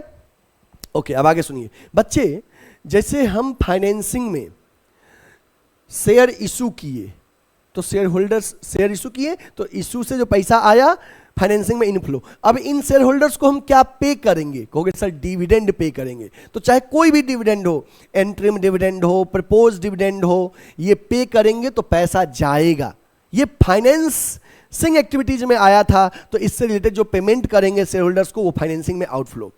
हम डिवेंचर इशू किए थे तो पैसा आया था, फाइनेंसिंग में इनफ्लो। इन डिवेंचर होल्डर्स को इंटरेस्ट पे करेंगे, लोन पे इंटरेस्ट पे करेंगे, तो फाइनेंसिंग में आउटफ्लो। तो देखिए, payment of dividend and previous year propose dividend का पेमेंट, ध्यान रखना previous year propose dividend, current year का प्रपोज डिविडेंड का पेमेंट नेक्स्ट ईयर होता है, प्रीवियस ईयर का करंट ईयर में होगा। Payment of interest on long term and short term loan pay interest, payment of interest on bank overdraft pay interest, payment of preliminary expenses including share issue expense pay किए, financing में outflow. Decrease in bank overdraft increase किया था तो financing में inflow, decrease किया तो financing में outflow. इसको नोट कर लीजिए, इसको नोट कर लीजिए, प्लीज नोट इट। हो गया? डन? ओके, तो देखो बच्चे, आपने क्या क्या सीखा? आपने सीखा कि बिजनेस में कि ऑपरेटिंग एक्टिविटी जो बिजनेस का होता है वो रूटीन वर्क होता है, ठीक ना? तो रूटीन वर्क से जो पैसा आएगा वो ऑपरेटिंग में, रूटीन वर्क में जो पैसा जाएगा ऑपरेटिंग में आउटफ्लो, और आएगा तो ऑपरेटिंग में इनफ्लो। ये ऑपरेटिंग था, ठीक है। इसके बाद आपने इन्वेस्टिंग में सीखा कि अच्छा नॉन करेंट असेट्स खरीदे तो पैसा गया, बेचे तो पैसा आया, और उससे रिलेटेड इनकम, इन्वेस्टमेंट से रिलेटेड इनकम इन्वेस्टिंग में जाएगा, और इन्वेस्टमेंट से रिलेटेड इनकम था interest receive, dividend receive, rent receive. Important point ये तीनों था, ठीक है। ओके, फाइनेंसिंग जरा देखते हैं। फाइनेंसिंग में हम share holders fund, share capital, loan, non current liabilities का शॉर्ट टर्म बोरोइंग देखते हैं। तो अगर हम शेयर इशू किए तो पैसा आया, इन्वेस्टिंग में इनफ्लो। लोन लिए चाहे लॉन्ग टर्म चाहे शॉर्ट टर्म, पैसा आया, शेयर इशू किए फाइनेंसिंग में इनफ्लो, लोन लिए फाइनेंसिंग में इनफ्लो, इसी का वापस किए, लोन वापस रीपे कर दिए, शेयर होल्डर्स का पैसा वापस कर दिए, तो ये सब फाइनेंसिंग में आउटफ्लो। और बच्चे लोन जो लिए थे उससे रिलेटेड जो पेमेंट करेंगे वो फाइनेंसिंग में आउटफ्लो, जैसे interest paid, dividend paid share पे, ये फाइनेंसिंग में आउटफ्लो। और ये ध्यान रखना, ये इंटरेस्ट पेड और डिविडेंड पेड फाइनेंसिंग में आता है। यहां से यहां तक ध्यान रखना, ये आपका इंपॉर्टेंट है, ठीक है, क्लियर? ओके, चलिए अब हम आगे देखते हैं। अभी जो कुछ हम बताए थे, ये बच्चे हम बताए थे नॉन फाइनेंसिंग कंपनी के पॉइंट ऑफ व्यू से। अभी जो कुछ हम बताए थे, यहां पे जो कुछ भी हम लिखे थे अभी, ये ऑपरेटिंग, चाहे मैंने जो बताया, चाहे जो मैंने इन्वेस्टिंग बताया, या मैंने जो फाइनेंसिंग बताया, ये तीनों नॉन फाइनेंसिंग कंपनी के पॉइंट ऑफ व्यू से बताए थे कि दो तरह के बिजनेस होते हैं, एक नॉन फाइनेंस और एक फाइनेंस। सवाल है सर ये नॉन फाइनेंस और फाइनेंस क्या होता है? जैसे देखो, आप नॉर्मली जो भी बिजनेस देख रहे हो ये सब नॉन फाइनेंसिंग है। बस फाइनेंसिंग समझ लो, फाइनेंसिंग में आता है बैंक या फाइनेंशियल इंस्टीट्यूशन, ठीक है, बैंक या फाइनेंशियल इंस्टीट्यूशन। तो बैंक या फाइनेंशियल इंस्टीट्यूशन के लिए कुछ चीजें ऑपरेटिंग हो सकता है जो अदर बिजनेस के लिए इन्वेस्टिंग और फाइनेंसिंग था, बैंक के लिए ऑपरेटिंग में कन्वर्ट हो सकता है। तो आपको नॉर्मली जब तक हम नहीं बोले कि फाइनेंशियल इंटरप्राइजेज की नॉन फाइनेंशियल, तो you have to think about non financial business. जैसे हमारा कोचिंग नॉन फाइनेंशियल है, हम लोग का मेन फाइनेंस से काम नहीं है, या कोई भी बिजनेस जो जितना हम देख रहे हैं ये सब नॉन फाइनेंसिंग है। फाइनेंसिंग कंपनी में, फाइनेंशियल इंटरप्राइजेज में बैंक आता है या फाइनेंशियल इंस्टीट्यूशन आता है, ठीक है। तो जब फाइनेंसिंग के बारे में पूछेंगे तो क्लियरली क्वेश्चन में दिया रहेगा कि from financing enterprises, financial enterprises. Otherwise you have to write about non financial. चलिए थोड़ा सा फाइनेंसिंग के लिए क्या ऑपरेटिंग में जाएगा ये सुन लो। देखो exception, these are the exception in case of financial company. जो फाइनेंशियल कंपनी होते हैं उसके लिए ये गिवन ट्रांजेक्शन बन जाता है कौन से एक्टिविटीज में, ऑपरेटिंग एक्टिविटीज में। जो फाइनेंशियल कंपनी होते हैं उनके लिए ये ट्रांजेक्शन ऑपरेटिंग में बन जाता है। क्या क्या फाइनेंशियल कंपनी के लिए ऑपरेटिंग बन जाएगा, तो देखो interest and dividend receive. Normal company के लिए interest and dividend receive investing में था। नॉर्मल कंपनी के लिए बच्चे देखो, नॉर्मल कंपनी के लिए interest and interest receive dividend receive normal company के लिए, नॉन फाइनेंसिंग के लिए इन्वेस्टिंग में था। बट जो बैंक होता है उसके लिए interest receive dividend receive operating में आ जाता है। Interest received and finance operating activities, financial enterprises का एग्जांपल लिख लो in case of bank. Bank के लिए ये interest receive dividend receive operating में आता है। कैसे सर, देखो बैंक हम लोग को लोन देता है ना, हम पब्लिक को लोन देता है और हमसे इंटरेस्ट रिसीव करता है। बैंक का मेन काम है वो, अब समझ में आया ना, बैंक का मेन काम है लोगों को लोन देना और उस पर इंटरेस्ट रिसीव करना, तो ऑपरेटिंग हो गया बैंक के लिए। बैंक का मेन काम है दूसरे कंपनी के शेयर में इन्वेस्ट करना। हमारा पैसा बैंक क्या करता है, इन्वेस्ट करता है सिक्योरिटीज में और उस पर डिविडेंड रिसीव करना, इसलिए ये बैंक के लिए ऑपरेटिंग में आ गया, interest receive dividend receive. Proceeds from sale of securities, देखो नॉर्मल कंपनी के लिए सिक्योरिटीज बेचना इन्वेस्टिंग में था, बट बैंक के लिए ऑपरेटिंग में। बैंक का मेन काम है सिक्योरिटीज में पैसा परचेज करना, इन्वेस्ट करना और उसको बेचना। Loan and advances repaid by third party, बच्चे बैंक का मेन काम है लोगों को जो लोन दिया था उसका पैसा उसको वापस मिलेगा, तो ये बैंक के लिए, फाइनेंशियल इंटरप्राइजेज के लिए ये ऑपरेटिंग एक्टिविटीज में आता है। ऑपरेटिंग में ये इनफ्लो था। आउटफ्लो देखते हैं, interest paid in cash, bank का मेन काम है लोगों के डिपॉजिट्स पे इंटरेस्ट पे करना, बैंक का ऑपरेटिंग में आ जाएगा इंटरेस्ट पेड। अदर कंपनी के लिए इंटरेस्ट पेड किस में था, अदर कंपनी के लिए इंटरेस्ट पेड फाइनेंसिंग में था। देखो अदर कंपनी के लिए इंटरेस्ट पेड जो था फाइनेंसिंग में था, बट बैंक के लिए ऑपरेटिंग में, बैंक के लिए ऑपरेटिंग में। Payment for purchase of securities, securities purchase करना, अदर के लिए, अदर मतलब नॉर्मल बिजनेस के लिए क्या था, सिक्योरिटीज परचेज करना इन्वेस्टिंग, बट बैंक के लिए ऑपरेटिंग में inflow. Loan and advances to third party, किसी को लोन देना, नॉर्मल नॉन फाइनेंशियल के लिए लोन देना इन्वेस्टिंग में, अब बैंक का मेन काम है लोगों को लोन देना। तो बच्चे ये याद कर लो कि फाइनेंसिंग कंपनी के लिए ये ऑपरेटिंग में आता है। हो गया, नोट कर लिए, please note it. Done, okay आगे देखते हैं। अब नॉन कैश ट्रांजेक्शन क्या होते हैं, ऐसे ट्रांजेक्शन जिससे ना कैश का इनफ्लो होगा ना कैश का आउटफ्लो होगा, उसको नॉन कैश ट्रांजेक्शन कहते हैं। लिखा है non cash transaction are those transaction which do not involve inflow, which do not involve inflow of cash and hence these transaction are not shown in cash flow statement. ऐसे transaction जिससे ना cash का inflow हुआ है ना outflow हुआ है उसको नॉन कैश ट्रांजेक्शन कहते हैं, इसको कैश फ्लो स्टेटमेंट में शो नहीं करते हैं। एग्जाम्पल क्या है इसके, purchase of goods on credit, goods उधार में खरीदे, sale of goods on credit, goods उधार में बेचे, purchase of fix assets by issuing shares और debenture to vendor, fix assets purchase किए शेयर या डिवेंचर इशू करके वेंडर को, conversion of debenture into share, writing off bad debts against provision for doubtful डेब्ट, depreciation charge on fix assets, issue off fully paid bonus share. ये क्या है, non cash transaction है। इससे ना कैश का इनफ्लो हो रहा है ना कैश का आउटफ्लो हो रहा है, और नॉन कैश ट्रांजेक्शन को हम लोग कैश फ्लो स्टेटमेंट में शो नहीं करते हैं। प्लीज नोट इट, इसको नोट कर लीजिए, इसको नोट कर लीजिए बच्चे। हो गया, ओके।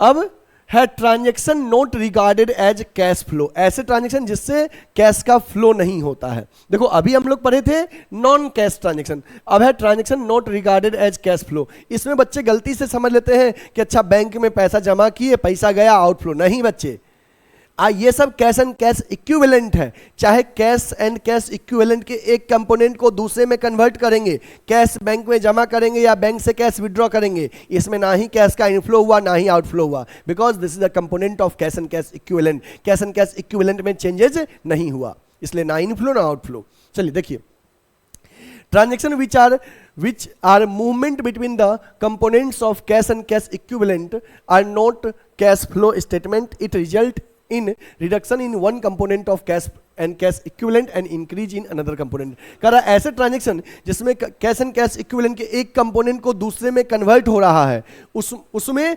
कैश फ्लो का फ्लो नहीं हो रहा है, नो फ्लो। ठीक है, जैसे example, cash and cheque deposited into bank, cash withdrawn from bank, purchase and sale of short term और marketable securities, these transaction are not shown in cash flow statement. ये cash flow statement में show नहीं करते हैं क्योंकि ये cash flow के एक कंपोनेंट को दूसरे में कन्वर्ट करते हैं। ठीक है, इसको नोट कर लिए, चलिए नोट कर लीजिए, नोट कर लीजिए, इसको फटाफट नोट करिए। डन हो गया? ओके, चलिए अब आगे हम आते हैं। अब है हमारा classify the following into, classify the following into operating activities, investing activities, financing activities and cash equivalent while preparing the cash flow statement. बच्चे समझिएगा, आपको जो अभी तक मैं पढ़ाया हूं, अभी उसी के बेसिस पे आपको ट्रांजैक्शन को क्लासिफाई करना है कि ये ट्रांजैक्शन ऑपरेटिंग में जाएगा कि इन्वेस्टिंग में जाएगा कि फाइनेंसिंग में जाएगा। चाहो तो आप थोड़ा सा हेल्प ले सकते हो। आपको जो ये टेबल हम पढ़ाए थे ना, अभी जो हम ये पढ़ाए थे, ये classification of business activities, operating, investing और ये फाइनेंसिंग, ये जो पढ़ाए थे, आप चाहो तो इसका हेल्प लेके हमें बताओगे कि ऑपरेटिंग में जाएगा कि इन्वेस्टिंग में जाएगा कि फाइनेंसिंग में जाएगा। ठीक है, उसी के बेसिस से बता सकते हो कि ये इनफ्लो होगा क्या आउटफ्लो होगा। लेकिन आपको मैं ऐसे पढ़ाया हूं कि आपको इसका हेल्प लेने की भी नीड नहीं पड़ेगा। ठीक है, अगर आपको कहीं पड़े तो आप ले सकते हो, कोई दिक्कत नहीं है। ठीक है, क्योंकि आज पहला क्लास है, पहले क्लास में आप हेल्प ले सकते हो, कोई दिक्कत नहीं है, लेकिन आपको बन जाएगा। ठीक है, चलिए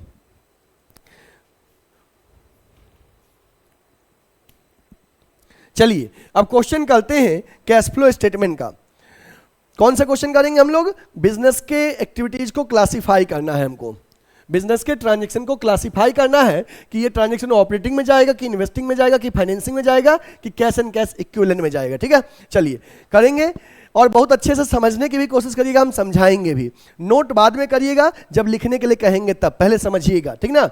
ओके, चलो बच्चे देखो, समझना बच्चे। ठीक है, कैश हमें बस करना है कि ये ऑपरेटिंग एक्टिविटीज में जाएगा कि इन्वेस्टिंग में कि फाइनेंसिंग में। ठीक है, कि कैश एंड कैश इक्विवेलेंट में। कैश सेल, कैश सेल का मतलब क्या होता है? किसी भी बिजनेस का मेन रूटीन वर्क, ये बिजनेस के ऑपरेटिंग एक्टिविटीज का पार्ट होता है। ऑपरेटिंग एक्टिविटीज, हमें इनफ्लो आउटफ्लो नहीं बताना है इसमें, बस ट्रांजैक्शन को क्लासिफाई करना है कि ये ऑपरेटिंग एक्टिविटीज में जाएगा कि इन्वेस्टिंग में कि फाइनेंसिंग में। देख लो, मैं बताया भी था आपको कि कैश सेल ऑपरेटिंग एक्टिविटीज में जाता है। देखो यहां पे लिखे थे ना, ऑपरेटिंग एक्टिविटीज में, ऑपरेटिंग एक्टिविटीज में कैश सेल लिखे थे ना। अभी हम आपसे इनफ्लो आउटफ्लो नहीं पूछ रहे हैं, चाहे इनफ्लो हो चाहे आउटफ्लो हो। यदि वो ऑपरेटिंग में है तो आप ऑपरेटिंग लिखिए, यदि वो इन्वेस्टिंग है तो इन्वेस्टिंग, यदि वो फाइनेंसिंग है तो फाइनेंसिंग। आपको मैंने बताया था, बनाते वक्त ध्यान रखना, रूटीन वर्क ऑपरेटिंग, असेट्स खरीदना बेचना, non current assets non current assets investing में, लोन और शेयर होल्डर्स फंड फाइनेंसिंग में, यही ध्यान रखना है। ठीक है, बाकी हम आपको हेल्प कर देंगे। चलिए, तो कैश सेल ऑपरेटिंग में आ गया। इसके बाद है cash receive from trade receivable, debtor से पैसा मिला, ये भी ऑपरेटिंग एक्टिविटीज में आएगा, क्योंकि बच्चे डेटर से पैसा मिलेगा ना, ये रूटीन वर्क होता है, ऑपरेटिंग एक्टिविटीज। फिर है purchase of building, building purchase किए। बताओ बच्चे, बिल्डिंग परचेज किस में जाएगा? बिल्डिंग परचेज किए, ये नॉन करेंट असेट्स परचेज कर रहे हो। नॉन करेंट असेट्स किस में बताए थे? ऑपरेटिंग की, इन्वेस्टिंग की, फाइनेंसिंग, बताइए। तो बिल्डिंग परचेज इन्वेस्टिंग में जाएगा, तो लिखिए इन्वेस्टिंग एक्टिविटीज।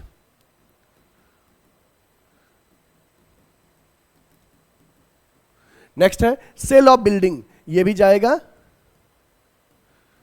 Investing activity. आप सब में एक्टिविटीज लगा देना, बस हम ऑपरेटिंग, इन्वेस्टिंग, फाइनेंसिंग लिख दे रहे हैं, आप सब में एक्टिविटीज लगा लेना। ठीक ना?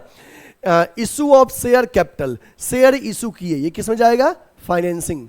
शेयर इशू करना फाइनेंसिंग में जाएगा। ठीक है, बायबैक ऑफ इक्विटी शेयर, ध्यान रखो, फाइनेंसिंग बताए थे ना बायबैक, ध्यान दो इधर देखो, जब हम फाइनेंसिंग बताए थे तो फाइनेंसिंग में देखो, फाइनेंसिंग में था ना payment for buyback of equity share, financing में। समझ में आ गया कैसे हम क्लासिफाई कर रहे हैं ना? तो चलिए करिए, बायबैक ऑफ इक्विटी शेयर, ये फाइनेंसिंग में जाएगा। इशू भी फाइनेंसिंग में, बायबैक भी फाइनेंसिंग में, चाहे आ रहा है चाहे जा रहा है फाइनेंसिंग में।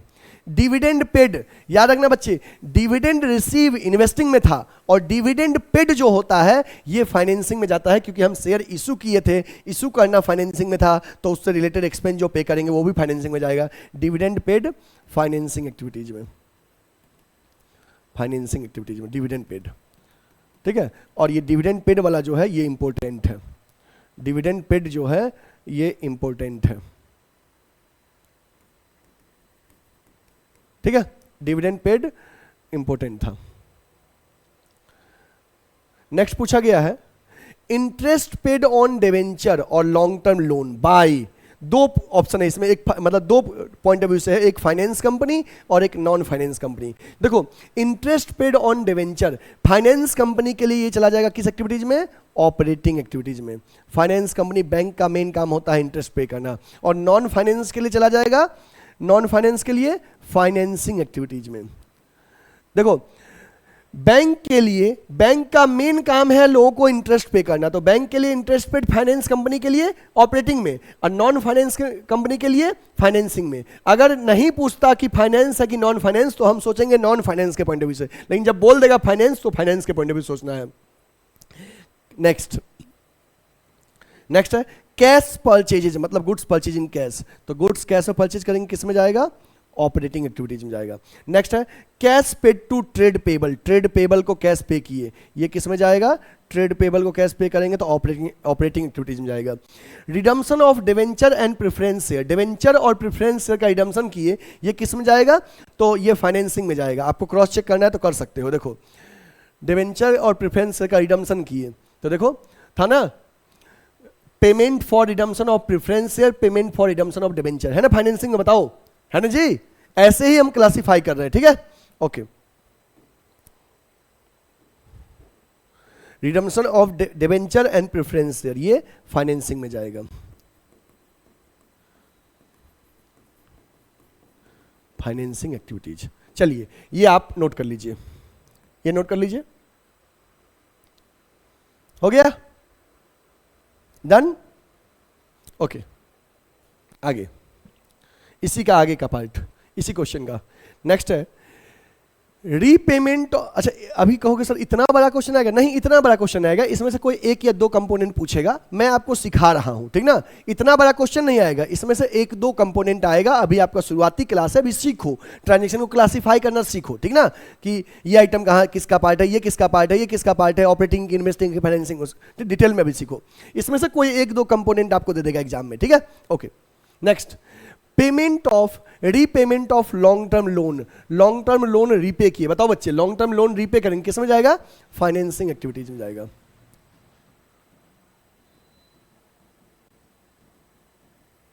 नेक्स्ट क्या है office expense, office expense business का रूटीन वर्क होता है, और मैंने समझाया था रूटीन वर्क से रिलेटेड एक्सपेंस ऑपरेटिंग एक्टिविटीज में जाएगा, रूटीन वर्क से रिलेटेड एक्सपेंस ऑपरेटिंग एक्टिविटीज में। Selling and distribution expense, selling and distribution expense भी आपको आएगा ऑपरेटिंग एक्टिविटीज में, सेलिंग एंड डिस्ट्रीब्यूशन एक्सपेंस भी ऑपरेटिंग एक्टिविटीज में। मैन्युफैक्चरिंग एक्सपेंस ये भी आएगा ऑपरेटिंग में, आप एक्टिविटीज लगा लेना, ठीक ना। परचेज ऑफ गुडविल, ये बताओ बच्चे गुडविल परचेज किए, तो कहोगे सर गुडविल परचेज जो होता है गुडविल असेट्स होता है, और ये जाएगा इन्वेस्टिंग एक्टिविटीज में, किस में जाएगा, इन्वेस्टिंग एक्टिविटीज में। सेल ऑफ पेटेंट ये भी इन्वेस्टिंग में जाएगा, क्योंकि इन्वेस्टमेंट है, नॉन करेंट एसेट्स है।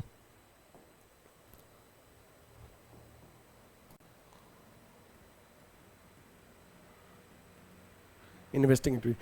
Purchase of investment, investment purchase किए तो इन्वेस्टिंग में जाएगा। नेक्स्ट है sale of investment by finance company, non finance company, दोनों के पॉइंट ऑफ व्यू से पूछा गया है। इन्वेस्टमेंट सेल किए तो फाइनेंस कंपनी का मेन वर्क होता है, फाइनेंस कंपनी के लिए इन्वेस्टमेंट सेल जो था वो ऑपरेटिंग एक्टिविटीज में था, और नॉन फाइनेंस कंपनी के लिए वो इन्वेस्टिंग एक्टिविटीज में था। इन्वेस्टिंग एक्टिविटीज अगर आपको क्रॉस चेक करना है तो कर सकते हैं। देखो फाइनेंस कंपनी के लिए ऑपरेटिंग, नॉन फाइनेंस के लिए इन्वेस्टिंग, चेक करो। देखो देखो यहां पे देखो, ये फाइनेंस कंपनी के लिए लिखवाए थे, फाइनेंस कंपनी के लिए ऑपरेटिंग लिखा है ना, proceeds from sale of securities, यही तो है कि सेल ऑफ नॉन इन्वेस्टमेंट। तो फाइनेंस कंपनी के लिए ऑपरेटिंग और नॉन फाइनेंस के लिए ये इन्वेस्टिंग में जाएगा। देखो नॉन फाइनेंस कंपनी के लिए इन्वेस्टिंग में, proceeds from sale of non can investment, समझ गए बात ना। तो ये तो नॉन फाइनेंस कंपनी के पॉइंट ऑफ व्यू से है, तो नॉन फाइनेंस कंपनी के लिए इन्वेस्टिंग और फाइनेंस कंपनी के लिए ऑपरेटिंग, फाइनेंस कंपनी के लिए ऑपरेटिंग। देखो ये फाइनेंस कंपनी के लिए ऑपरेटिंग में है, ठीक है, ओके। आप अगर आपको जो क्लासिफिकेशन का चार्ट मैंने बनाया है उसको 2-4 बार देख लोगे तो कैश फ्लो इजी लगेगा, ठीक है, ओके।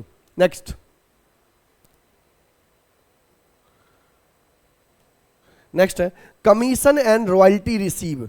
तो कमीशन और रॉयल्टी रिसीव करना किस में आएगा, ये रूटीन वर्क होगा, ऑपरेटिंग एक्टिविटीज, ध्यान रखना, routine work operating activities. Next interest receive on investment by finance company, non finance company. तो बच्चे इन्वेस्टमेंट पे इंटरेस्ट रिसीव किए, तो फाइनेंस कंपनी के लिए ये ऑपरेटिंग एक्टिविटीज में जाएगा, किस में जाएगा, ऑपरेटिंग में, और नॉन फाइनेंस कंपनी के लिए चला जाएगा इन्वेस्टिंग में, next dividend receive on shares bye finance company, अगर डिविडेंड रिसीव करेगी फाइनेंस कंपनी तो डिविडेंड रिसीव फाइनेंस कंपनी के लिए ऑपरेटिंग, और नॉन फाइनेंस कंपनी के लिए डिविडेंड रिसीव इन्वेस्टिंग, ठीक है। नेक्स्ट है रेंट पेड बिजनेस का ऑपरेटिंग एक्टिविटीज में जाता है, क्योंकि किसी बिजनेस का रूटीन वर्क होता है rent paid operating. Please note it, इसको नोट कर लो बच्चे, हो गया। तो आपको एक क्वेश्चन मैंने करवाया जिसमें कि आपको मैंने क्लासिफिकेशन कहा बिजनेस एक्टिविटीज को, ठीक है। ये क्वेश्चन का फर्स्ट पार्ट रहा और ये क्वेश्चन का सेकेंड पार्ट रहा, हो गया। चलिए अब दूसरा एक और क्वेश्चन करते हैं, नहीं अभी इसी क्वेश्चन का थोड़ा सा पार्ट बचा हुआ है, चलो इसको कंप्लीट कर ले पहले, तब दूसरा क्वेश्चन करेंगे। Rent receive if companies main business is property, अगर कंपनी का मेन बिजनेस प्रॉपर्टी का है तो रेंट रिसीव किस में जाएगा, ऑपरेटिंग में, ऑपरेटिंग एक्टिविटीज में। यदि कंपनी का मेन काम है बिल्डिंग किराए पे लगाना तो उसका रूटीन वर्क हो गया, और यदि कंपनी का दूसरा कोई बिजनेस है तब रेंट रिसीव होगा, तब चला जाएगा उसके इन्वेस्टिंग एक्टिविटीज में।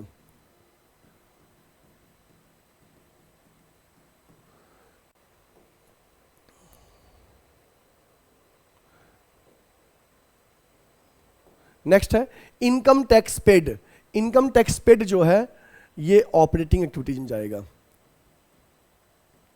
Income tax paid operating activities में, और इनकम टैक्स रिफंड ये भी आएगा ऑपरेटिंग एक्टिविटीज में।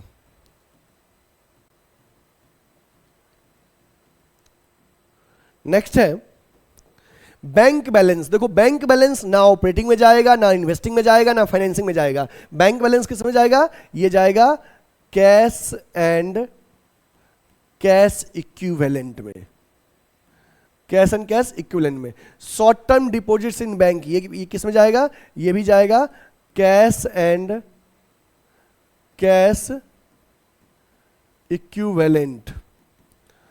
इन्वेस्टमेंट इन शॉर्ट टर्म और मार्केटेबल सिक्योरिटीज ये भी किस में जाएगा, ये भी जाएगा कैश एंड कैश इक्विवेलेंट। इसको भी नोट कर लीजिए बच्चे, इसको नोट कर लीजिए। ये आपका पहला क्वेश्चन जो था वो था फर्स्ट क्वेश्चन, ठीक ना, हो गया, डन, ओके। तो मैंने इस तरह से एक क्वेश्चन करवाया जिसमें आपको बिजनेस एक्टिविटीज को मैंने क्लासिफाई करने को कहा। क्वेश्चन की शुरुआत यहां से हुआ, ये नेक्स्ट पेज था और ये नेक्स्ट, ये एक क्वेश्चन करवाया जिसके माध्यम से हम क्लासिफिकेशन किए। इतना बड़ा क्वेश्चन आएगा, इसमें से कोई एक या दो कंपोनेंट, कोई भी एक या दो कंपोनेंट पूछा जाएगा 1 मार्क्स वाले क्वेश्चन में, लेकिन ये आपको हेल्प करेगा फुल फ्लेज क्वेश्चन बनाने में। क्लासिफिकेशन सीखोगे तभी ना फुल फ्लेज क्वेश्चन में ऑपरेटिंग, इन्वेस्टिंग और फाइनेंसिंग एक्टिविटीज में ट्रांजेक्शन को क्लासिफाई कर पाएंगे। जब आपको क्लासिफिकेशन ही नहीं आएगा तो फुल फ्लेज क्वेश्चन कैसे बना पाएंगे, पॉसिबल नहीं है ना। तो इसलिए ये पहला क्लास जो है थोड़ा सा आपका लेंथ ज़्यादा रहेगा क्लास का, ठीक ना, लेक्चर का जो लेंथ है ज़्यादा है, लेकिन आपके लिए बहुत इंपॉर्टेंट है, ठीक है, ओके।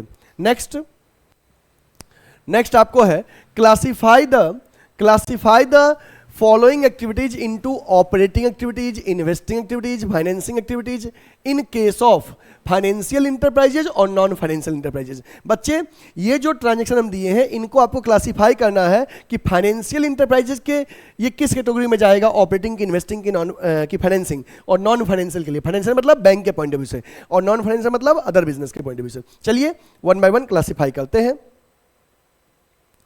देखिए पहला है purchase of securities of a company, दूसरे कंपनी का सिक्योरिटीज परचेज करना।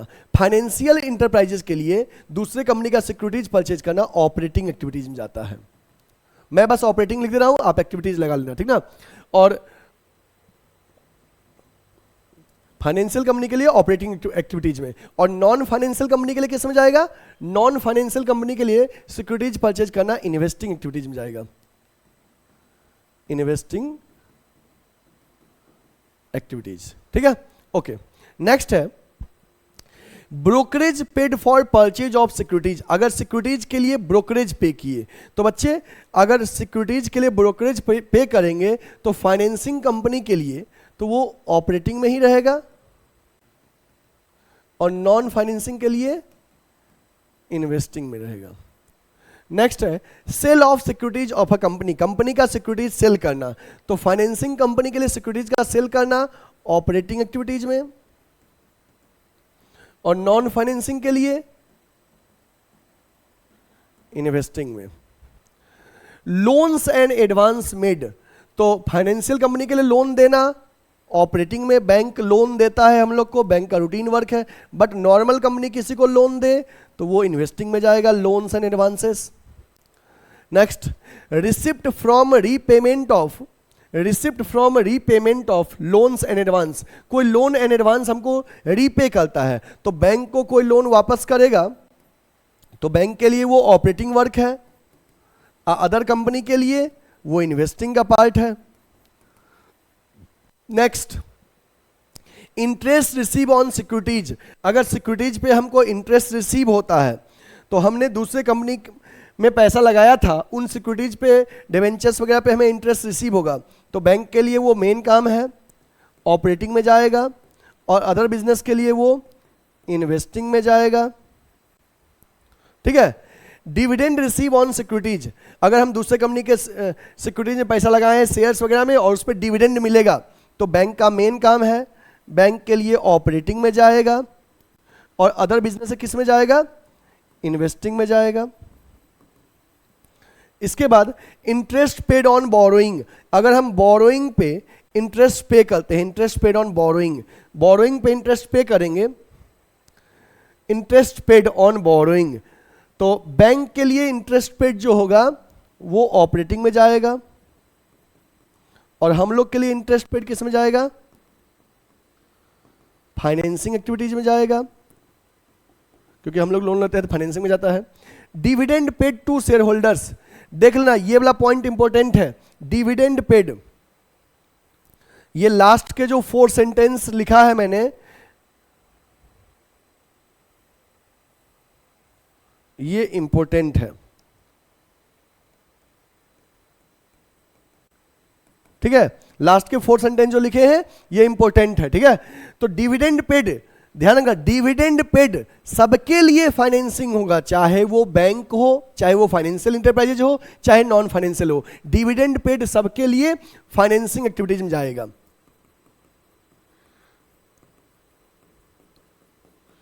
डिविडेंड पेड सबके लिए फाइनेंसिंग एक्टिविटीज में जाएगा,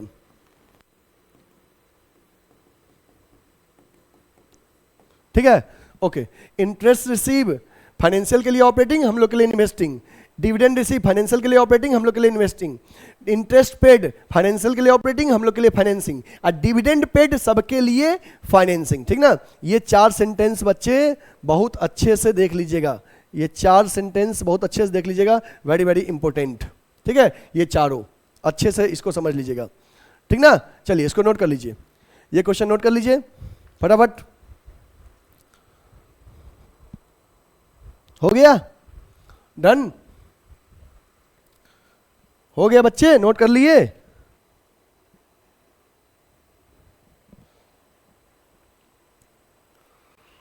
चलिए नेक्स्ट क्वेश्चन की ओर आते हैं। Next question, identify the following transaction as belonging to operating activities, investing activities and financing activities and cash equivalent. हमें फिर वही क्वेश्चन कि हमें गिवन ट्रांजेक्शन को क्लासिफाई करना है ऑपरेटिंग में, इन्वेस्टिंग में और फाइनेंसिंग में। चलिए क्लासिफाई करते हैं, बहुत मजा आ रहा है ना। चलिए, क्योंकि ये क्लासिफाई करेंगे तभी सीखेंगे, अदरवाइज नहीं सीख पाएंगे आप।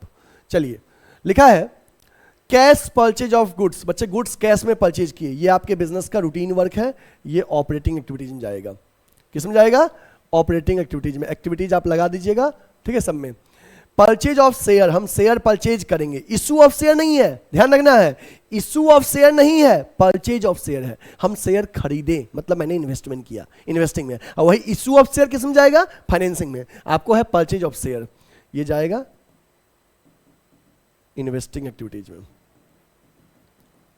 नेक्स्ट है पेटेंट परचेज, ये भी आपको जाएगा इन्वेस्टिंग एक्टिविटीज में। नेक्स्ट है cash receive against services rendered, हम सर्विस दिए, उससे रिलेटेड हमको पैसा मिला, ये हमारा रूटीन वर्क है, ये ऑपरेटिंग एक्टिविटीज में जाएगा। ठीक है। Cash paid against services taken, हम किसी सर्विस लिए, उसको कैश पे किए, ये हमारा रूटीन वर्क है, ये ऑपरेटिंग में जाएगा। नेक्स्ट है सेल ऑफ बिल्डिंग, बिल्डिंग बेचना हमारा इन्वेस्टिंग का पार्ट है, क्योंकि हम आपको समझाए थे कि असेट्स बेचना खरीदना इन्वेस्टिंग में। ठीक है, इसको नोट करिए, फटाफट नोट करिए। हो गया? डन?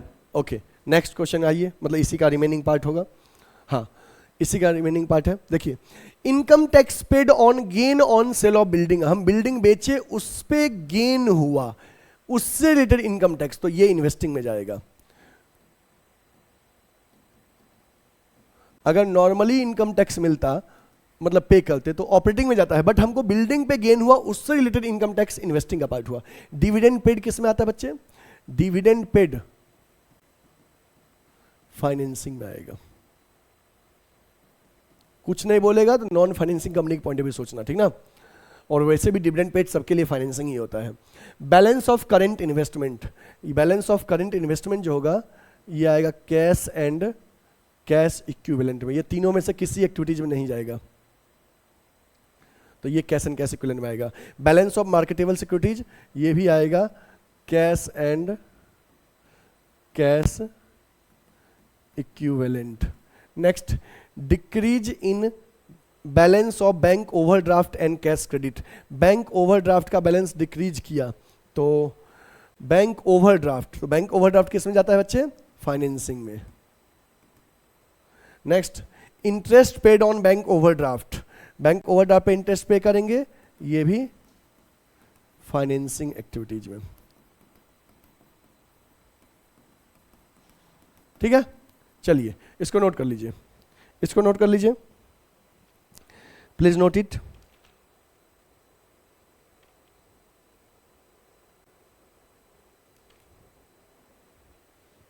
हो गया?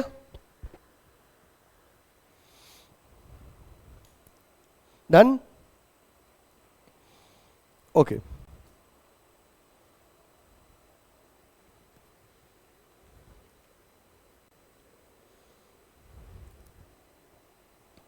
हो गया?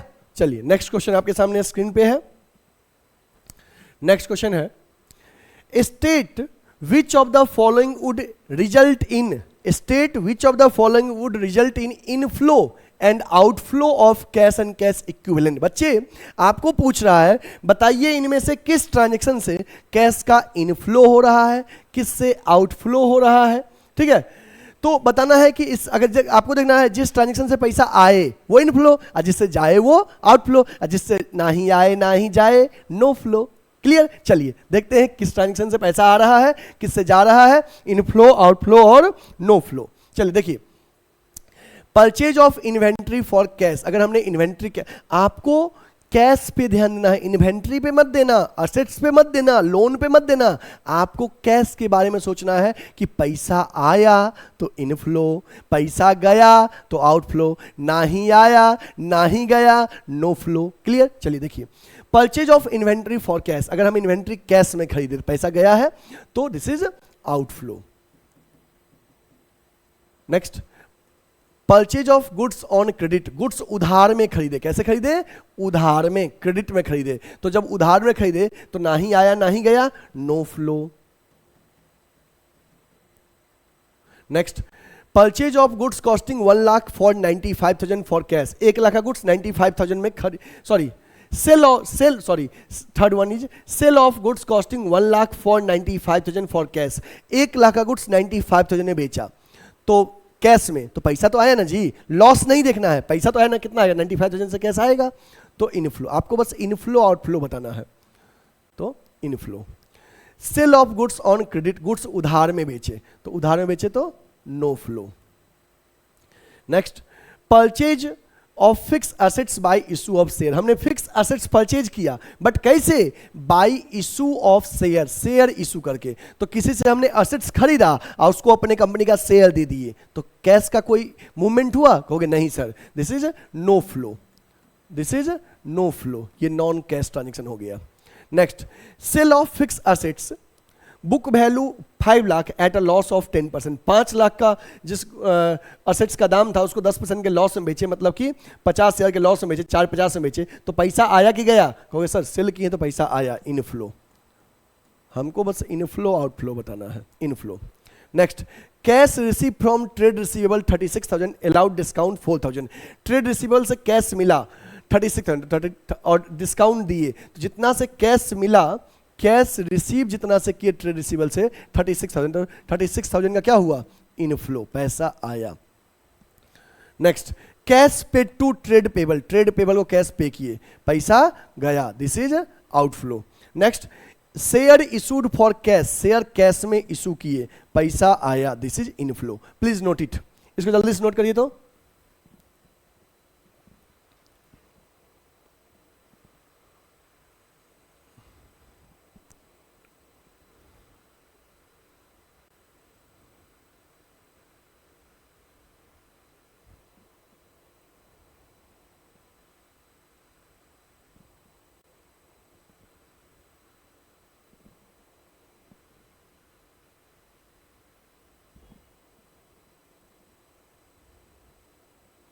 हो गया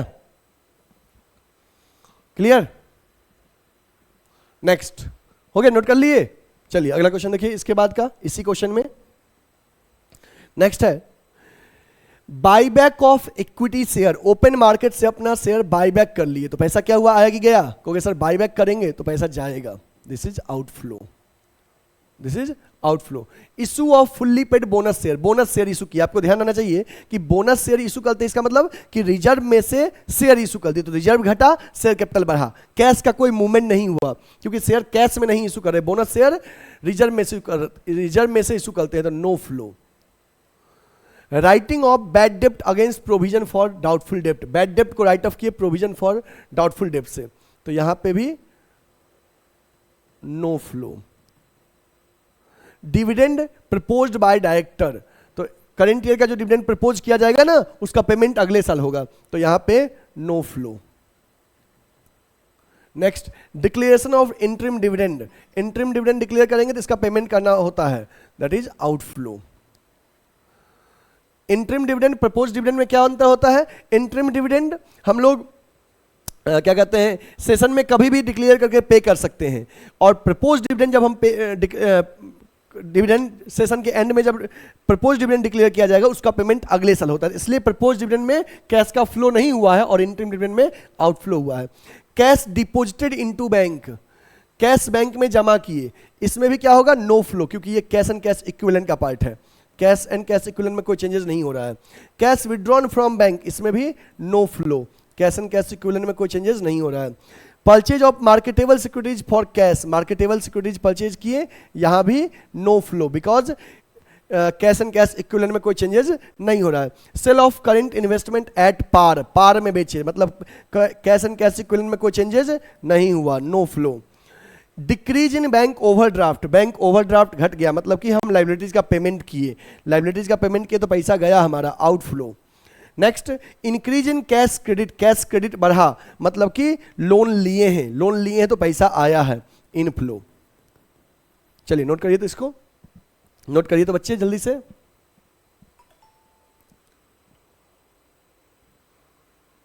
नोट करिए जल्दी से।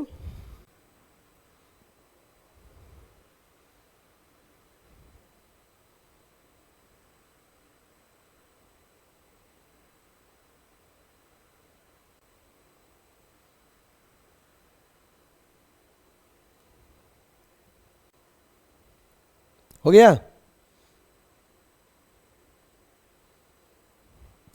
हो गया? चलिए ये क्वेश्चन नोट करिए जल्दी से। नेक्स्ट क्वेश्चन, एक और क्वेश्चन, और इस क्वेश्चन को आप खुद से करिए, तो जल्दी से पहले आप करिए, देन हम बताएंगे। एक क्वेश्चन सेम ऐसा ही आप जल्दी से करो 1 मिनट के अंदर।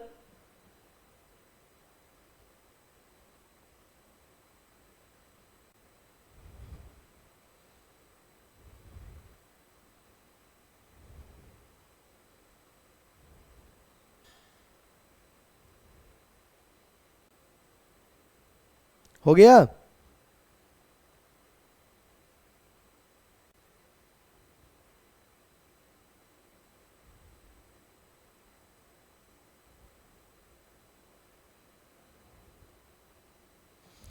चलिए क्या लिखा है question?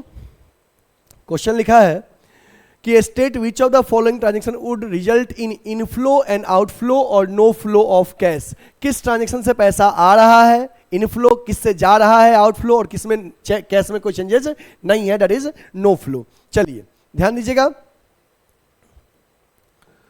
Issue of debenture for 10 lakh at 3% discount. 3 issue of debenture for 10 lakh, 10 lakh का डिवेंचर 3% के डिस्काउंट में इशू किए कैश में, तो पैसा आया है, पैसा आया है, inflow. Issue of debenture to the vendor for purchase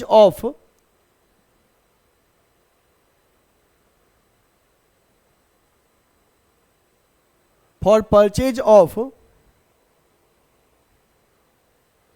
machinery, machinery यहां पे होगा, एक सेकेंड,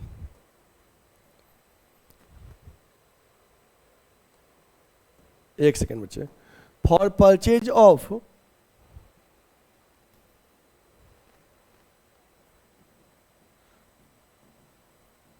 मशीनरी, बताइए।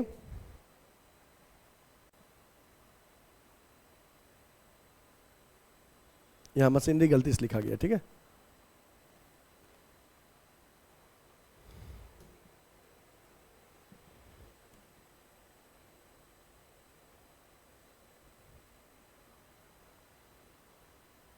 ठीक है बच्चे, चलो बताओ। तो कहोगे सर हमने डिवेंचर इशू किया वेंडर को जिससे मशीन खरीदे थे, तो इससे क्या होगा, नो फ्लो। फिर परचेज ऑफ ओन डिवेंचर, अपना मार्केट से अपना खुद का डिवेंचर परचेज कर लिए, पैसा गया, outflow. Redemption of debenture, debenture holders का पैसा वापस कर दिए, आउटफ्लो। फिर redemption of debenture by converting them into equity share, debentures का को कन्वर्ट कर दिए इक्विटी शेयर में, तो इससे कैश का क्या फ्लो होगा, नो फ्लो, ना ही आया ना ही गया। Interest paid on debenture, debenture पे इंटरेस्ट पे किए, पैसा गया, आउटफ्लो। प्लीज नोट इट, इतना नोट करो जल्दी से।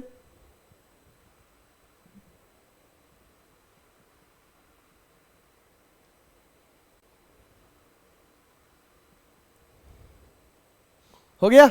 ओके नेक्स्ट, इसी क्वेश्चन का रिमेनिंग पार्ट आपको है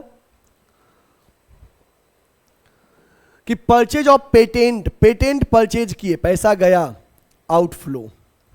depreciation on furniture, depreciation non cash expense है, पैसा ना ही आएगा ना ही जाएगा, no flow.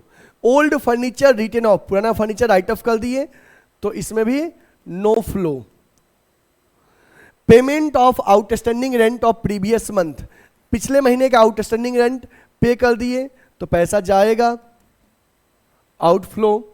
Deferred revenue expenditure charge to profit, no flow. Declaration of final dividend, जो ही डिविडेंड डिक्लेयर करेंगे पे करना पड़ेगा, पैसा जाएगा, outflow. Payment of dividend, dividend pay करेंगे, पैसा जाएगा, outflow. Please note it, please note it.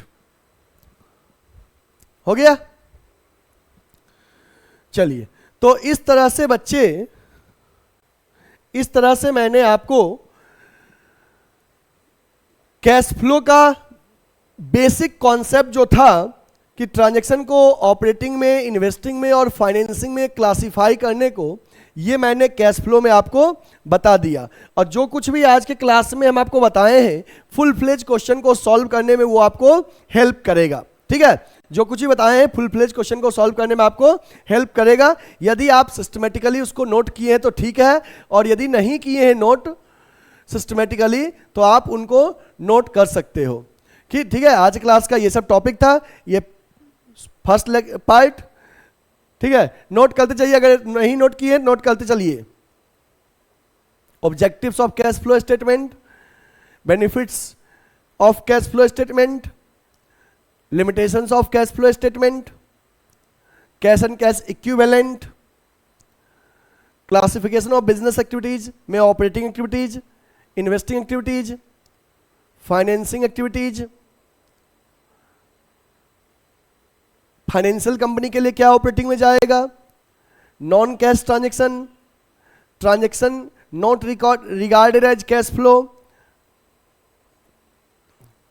फिर उसके बाद ये है कि क्वेश्चन यहां से था, पहला क्वेश्चन, फर्स्ट क्वेश्चन का रिमेनिंग पार्ट, फर्स्ट क्वेश्चन का remaining part, second question, third question, third का remaining part, fourth question, fourth का remaining part, fifth question and the fifth का रिमेनिंग पार्ट। ये मैंने आपको आज की क्लास में बताया। अब आपका कैश फ्लो का जो बेसिक था वो मैंने आपको कवर किया। अब आपके पास जो भी बुक है उसके एक्सरसाइज के 5 क्वेश्चन शुरुआत के आप बनाओगे। ट्रांजैक्शन से कैश का इनफ्लो हुआ है कि आउटफ्लो की नो फ्लो, और ट्रांजैक्शन ऑपरेटिंग में जाएगा कि इन्वेस्टिंग में जाएगा कि फाइनेंसिंग में जाएगा, आपसे बन जाएगा। ठीक है, समझ बात ना। इसके बाद ऐसे बच्चे जो हमसे ऑफलाइन पढ़ना चाहते हैं, बच्चे आपको ऑनलाइन तो सब कुछ समझ में आता है, और आप हमसे ऑफलाइन पढ़ना चाहते हो कॉमर्स से रिलेटेड किसी भी कोर्स में, चाहे वो 11th एंड 12th कॉमर्स का कोर्स हो, चाहे CUET में बीकॉम और एमकॉम एंट्रेंस हो, BBA हो, या BCom first second third year हो, या CA या CS का फाउंडेशन कोर्स हो, किसी भी कोर्सेस में आप अपने आप को इनरोल करना चाहते हो तो आप स्क्रीन पे दिए हुए नंबर पे कॉल कर लीजिए हमें। हमारा नंबर है 8676080858 या 7743045542 हमारा कॉन्टैक्ट नंबर है। आप कॉल या व्हाट्सएप करके हमसे जुड़ सकते हैं, या सीधे हमारे ऑफलाइन सेंटर, हमारा ऑफलाइन सेंटर का नाम है गुडविल एडुकेयर, जो वाराणसी में लंका पे हमारा ऑफलाइन क्लास चलता है। लंका पे कहाँ पे, तो B30/74 रविदास गेट के पास, बिसाइड लंका थाना वाराणसी, लंका थाना के जस्ट बगल में रविदास गेट के पास गुडविल एडुकेयर का ऑफलाइन सेंटर है। जिनको भी ज्वाइन करना है जल्दी से हमारे ऑफलाइन सेंटर में आइए और अपने आपको फेस टू फेस क्लास में जुड़ के अपने कॉन्सेप्ट को और बूस्टअप करिए। यदि आप हमारा पेड कोर्स चाहते हो तो प्ले स्टोर से गुडविल एडुकेयर का ऐप डाउनलोड करिए, वहां पे हमारा पेड कोर्सेस अवेलेबल है, वहां से आप पेड कोर्सेज परचेज कर सकते हैं। यदि आप फ्री वीडियो चाहते हैं तो गुडविल एडुकेयर का यूट्यूब चैनल पे जाइए, वहां पे फ्री कोर्सेज अवेलेबल हैं। यूट्यूब पे प्लेलिस्ट में सर्च करिएगा गुडविल एडुकेयर का, आपको कोर्सेज मिल जाएगा। ठीक है, इसके साथ ही बच्चे अगर आपने आज के वीडियो को लाइक नहीं किया है तो लाइक कर दीजिए, गुडविल एडुकेयर के यूट्यूब चैनल को सब्सक्राइब नहीं किया तो सब्सक्राइब कर लीजिए, और बेल आइकन प्रेस कर लीजिए, और अपने फ्रेंड्स को भी वीडियो शेयर करिए जिससे कि उन तक भी कॉमर्स से रिलेटेड कंटेंट पहुंच सके, और कैश फ्लो कॉन्सेप्ट में, कैश फ्लो का जो स्टेटमेंट वाला जो कॉन्सेप्ट है उसमें वो कॉन्फिडेंस गेन कर सके और क्रेडिट आपको दे सके कि आपने सजेस्ट किया।